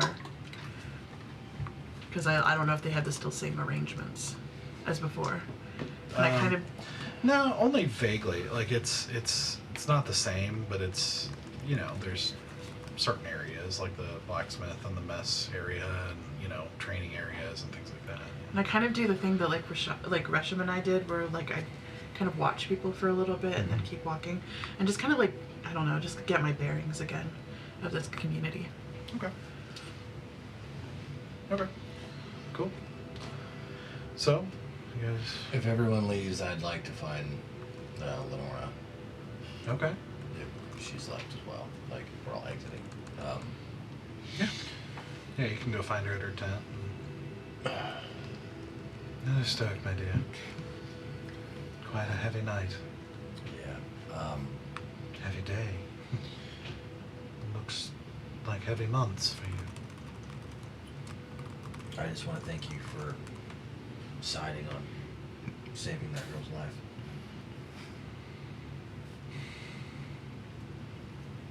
They all have very heavy burdens of leadership, and it's a difficult thing. I would not have held it against them if they decided against it, but No, I didn't plan to. I would respect their decision and understand why they made it, but I still appreciate it nonetheless. How is Cebu doing? she's resting. She'll be all right, but it's difficult to relive something like that. Yeah, I was worried It's- about her after we left. I would say it's progress that she was able to talk as clearly as that. She's had trouble in the past. Speaking so cohesively about it. Well, tell her for me that I have something pretty awesome to show her in the morning, and she needs to bring over whatever ingredients she wants. And I will show her the coolest way to make breakfast. All right, then. That sounds like fun. Thank you. right. Well, I hope you'll stop by and catch up with me. Yeah, I'm gonna turn in. It's been a long day. Of course. All right. Good night. Okay. I got something Okay. to the princess Okay.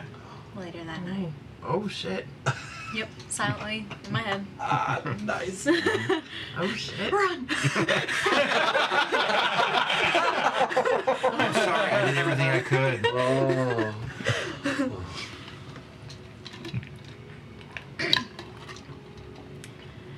It's okay to be confused. Me and you choosing to keep our eyes open is tough. But we have to. Please, and she'll kind of rub where her ring used to be. Please remember that Ildris is with you.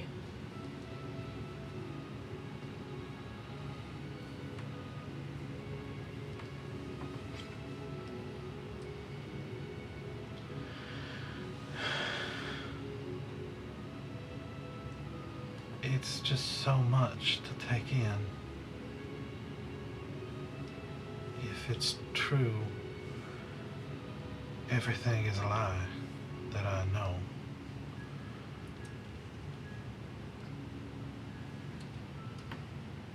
I don't want people to go through what that little gnome went through, though.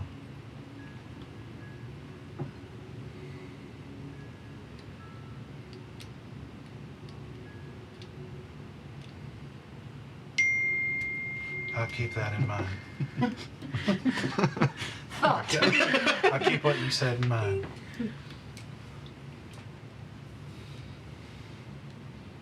To your mind, it sounds tired. Like, yeah. Okay. Yeah, then I'll just leave her alone, I guess. Okay. How you doing? Huh? Derek to Zenoa, how you Yeah, doing? well, I'm fine. Sure. I was actually gonna ask you how you were back in your, I mean, we're in your space, back at camp. Nah. I mean, it's fine right now. I'm ready to get into a fight. All this stuff is just not for me. Who do you want to get in a fight with? Oh, the crown. The princess. Yeah, Wanna but take her out? absolutely. Yeah. I mean, she's cased up right now. It's easy kill. It's true. Yeah. Between you and me, I just talked to her. Oh yeah. So yeah, I mean, How's she doing? she's tired. And Tracks. she's in a place I remember being. She's really confused. It's just what Cebu told her. Everything she's ever known is not true. Mhm. Fabricated. It's an illusion. And that is terrifying. Yeah. Something you can kind of relate to. A little bit. Yeah. But people change, and you know. I know it was hard for Cebu to share those things, but we can make it, you know. Mhm. We can get better. We can unlearn. So at least that circle is giving her a chance to do that. At least half of it is. You know, I'm glad they came to the right decision. You know, my fear is that this was going to be a situation where they're just going to become the new power and wield that the same way as the crown has wielded their power. That meeting did worry me a little bit Mm-hmm. from some of them. Yeah. I know there's a lot of anger, a lot of Yeah. stress and strife, and it's been a long road for a lot of them. I mean, 20-something years for I think that's what Brigian said, that they've been fighting for 20 years. That's a long time to fight. That becomes just a way of your life, your culture. It's ingrained.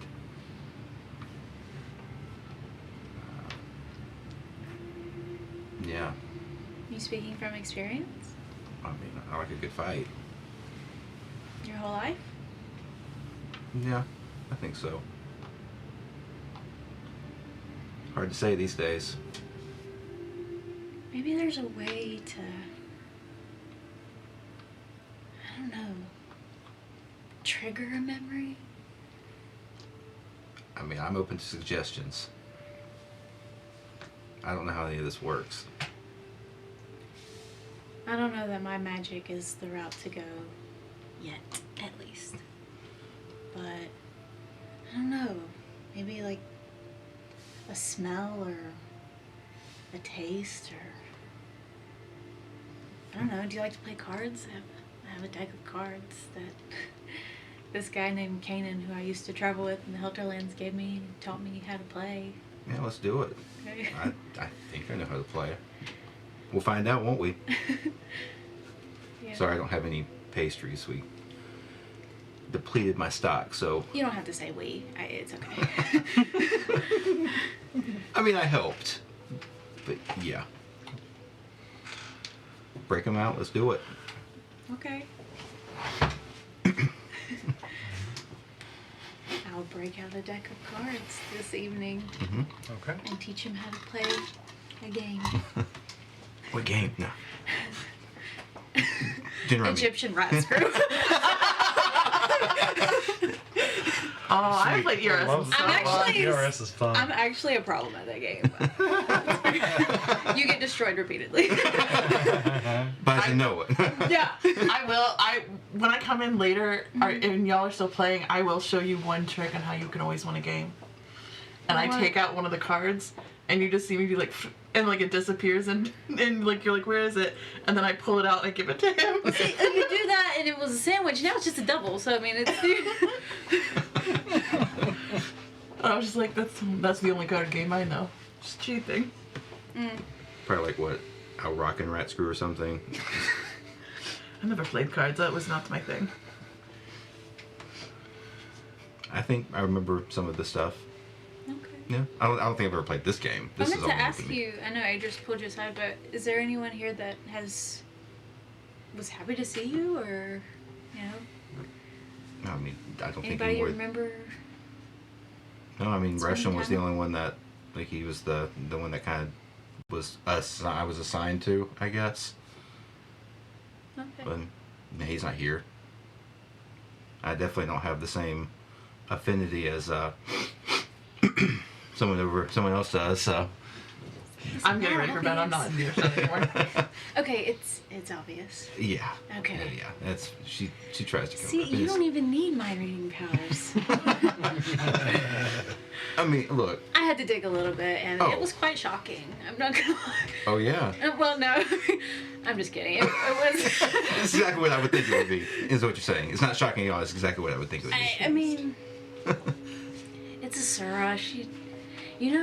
When I first joined the party, she kind of came on to me fairly quickly. I mean, I shut it down pretty fast, but I think I went. Oh, really? I don't remember. I don't remember. It absolutely happened. So I was like freaked out. She's like, "Oh, I actually like boys." It's like, okay. Wasn't exactly that, but it's Yeah, definitely yeah. that energy. Yeah. Okay, oh, she's not into it, Yeah, guys. yeah. That's fine. Sisters. That's what we're now. Yeah. To be fair, she's hit on pretty much every NPC. Oh, I was getting to that. Getting to that. Yeah. Yeah. So it's kind of a thing. I mean, but I don't know. I mean, Now, maybe this guy likes. and now Sarah's like, I haven't been hit on. It's true. I did not hit on you. Nope. Wait, did you think that, or did you say that out loud? No, it's probably more like a. What? She didn't hit on easy either. Okay. I mean, but that makes sense.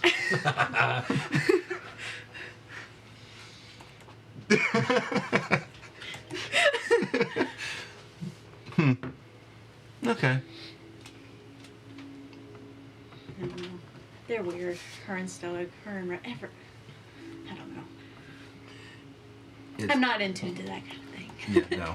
It's interesting sitting back and just because I think sometimes you guys forget them in the room, which is fantastic. I'm so sorry. Oh no, that's great. I get all the hot goss that way. Like it's just all over the place, and I'm here for all of it.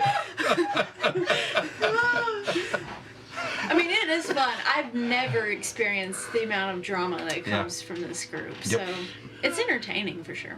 It really is. So I'm glad to be a fly on the wall off to the side a little bit. Just let it play out. Sir, you can come play cards with us if you want. Nope, I'm fine, thank you. Hey. Sarek, I didn't hit on you because I was still mad that you were the replacement for my brother. Oh. And then later I thought, nah, I better not. I don't know if that makes it better. The better not part. I understand not you being the replacement. Yeah. It's okay. But now I just don't find you interesting enough to hit on you. Yeah. That's a compliment. I know it doesn't sound like one, but that is a That didn't compliment. sound like a compliment at all. If you don't want to take it as a compliment, then don't take it as a compliment. I can't force you to decide how you feel about what I said. I mean, his hair is blue. It has to have secrets. Huh? Not a whole lot. What? Is that natural? No, it's like I got this little jar of stuff that it's like just a little bit of Never this noticed. every few weeks, and it Yeah. kind of keeps it. Not Yeah. yet. I mean, I like it. I like it. Thank you. I'm digging that whole look. That looks good. It's skunky. It's okay. You don't have to. It's like the white is growing out. It's Yeah. okay. It's fine. So you don't like it? It needs a touch up. We can have a hair night and just go through our routines. Yeah. All right. Yeah.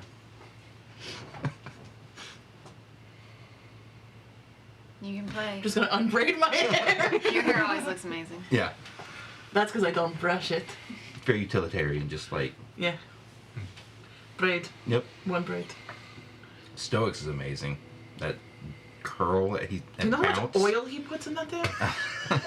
He never does it in front of any of you, but I have seen him do it sometimes. And it's just like... And it's just so much. Oh, That's God, a is lot that, of reapplication with all the cleaning that he does with that orb. I know. Well, now I'm getting concerned. Is that what he cooks with? Oh. I didn't actually watch him cook the food. God, I hope not. Oh, man. I always thought his food was a little greasy. I'll pray to elders that it was just drips in it water. on the way to braid it. You're just sweating grease. Yes. It's the seasoning oil on the top. Yeah, it's like olive oil. A little olive oil, a little balsamic, a little bit of the curl cream. I say this with my dry ass curls today. It's fine.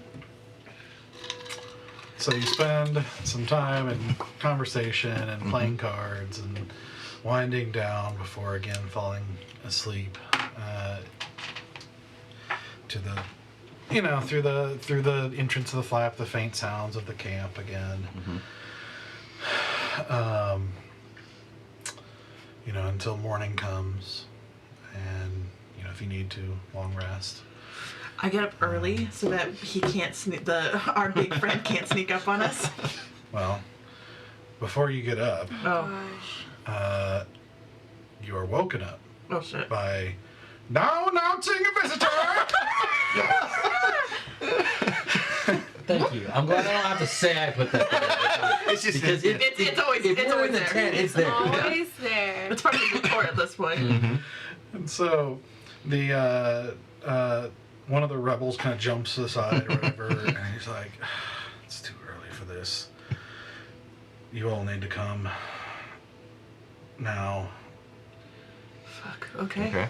Yep.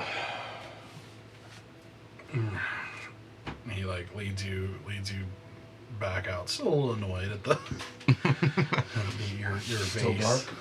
Huh? Is it still dark? No, it's like a morning twilight. Like Okay. you Okay. can see well enough, but it's like the sun hasn't quite risen yet. Mm-hmm. You know, and he's like, I don't know. He's just sort of grumbling a little bit as he goes. Like right as you reach it, you just hear him be like, I don't know what he's got him worked up, but good luck. And he walks off as he leaves you at the entrance to Idris's tent. Oh, Just gonna boy. walk straight in. Yeah.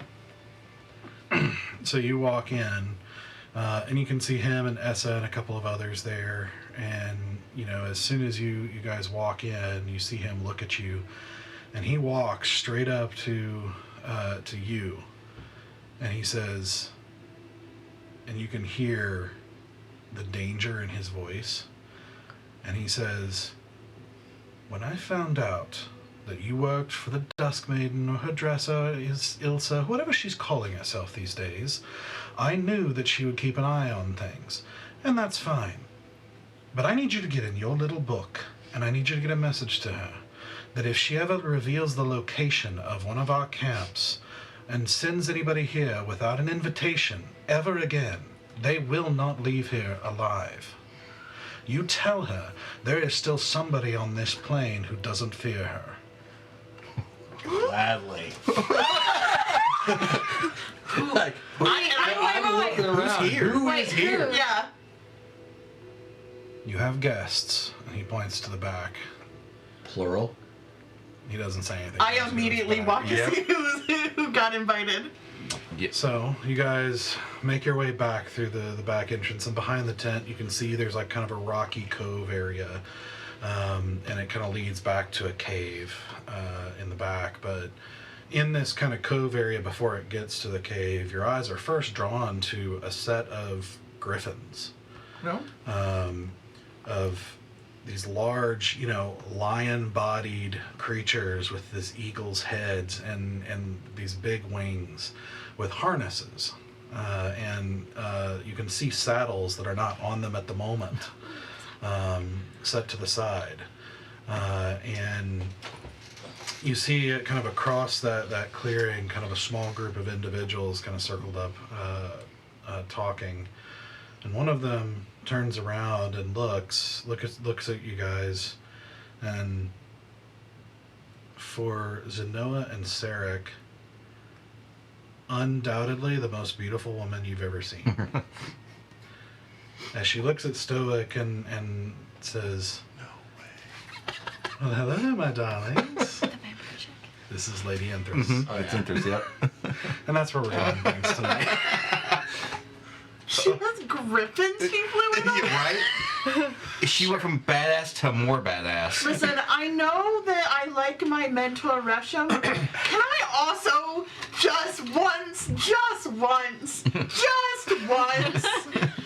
God, she's so cool.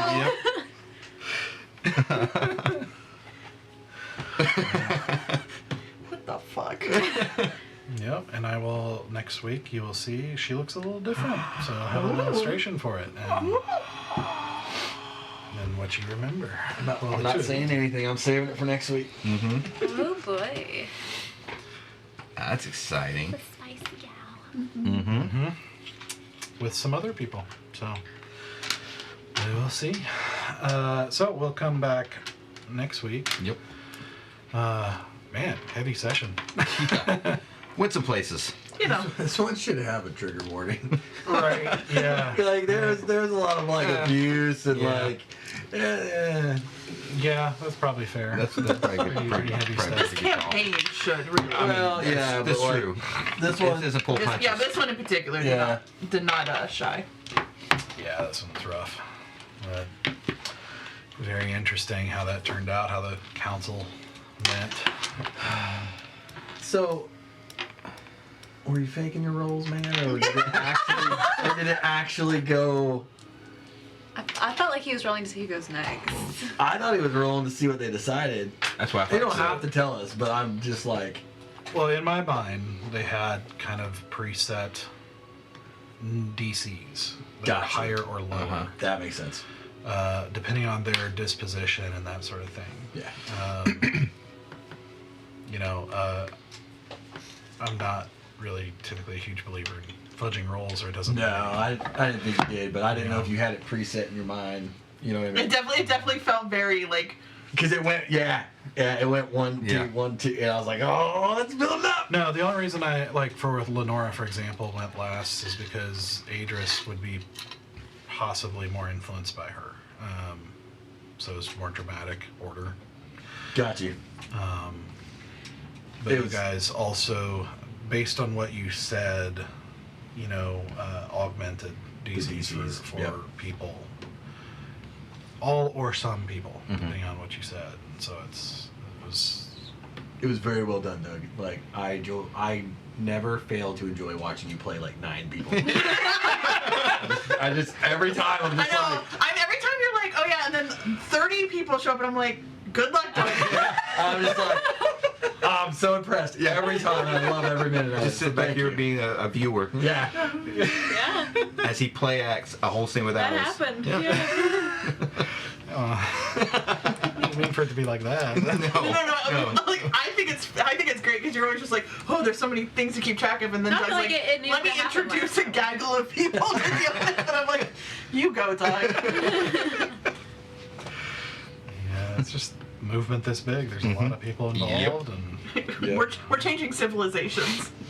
yeah, I mean this is a huge nation. There's a lot of moving pieces here. Mhm. A lot of people, especially for what he is, bringing him in for, is like, a little more than just like, hey, where do we hit? Yeah. that sort of thing. So. Chicken or fish? What are we in for today? So, all right. So, that'll be really interesting next week Yep. to reunite. Well, a couple of you reunite with Lady Enthris and see what she's been up to and who she's with and what Adris is going to talk about in the morning and all kinds of other stuff. There's lots of interesting things. Saying the next message to week, a so- dresser. Yeah. Looking forward to that. I'm so excited. Oh yeah, I can tell her that word for word. Her Adris.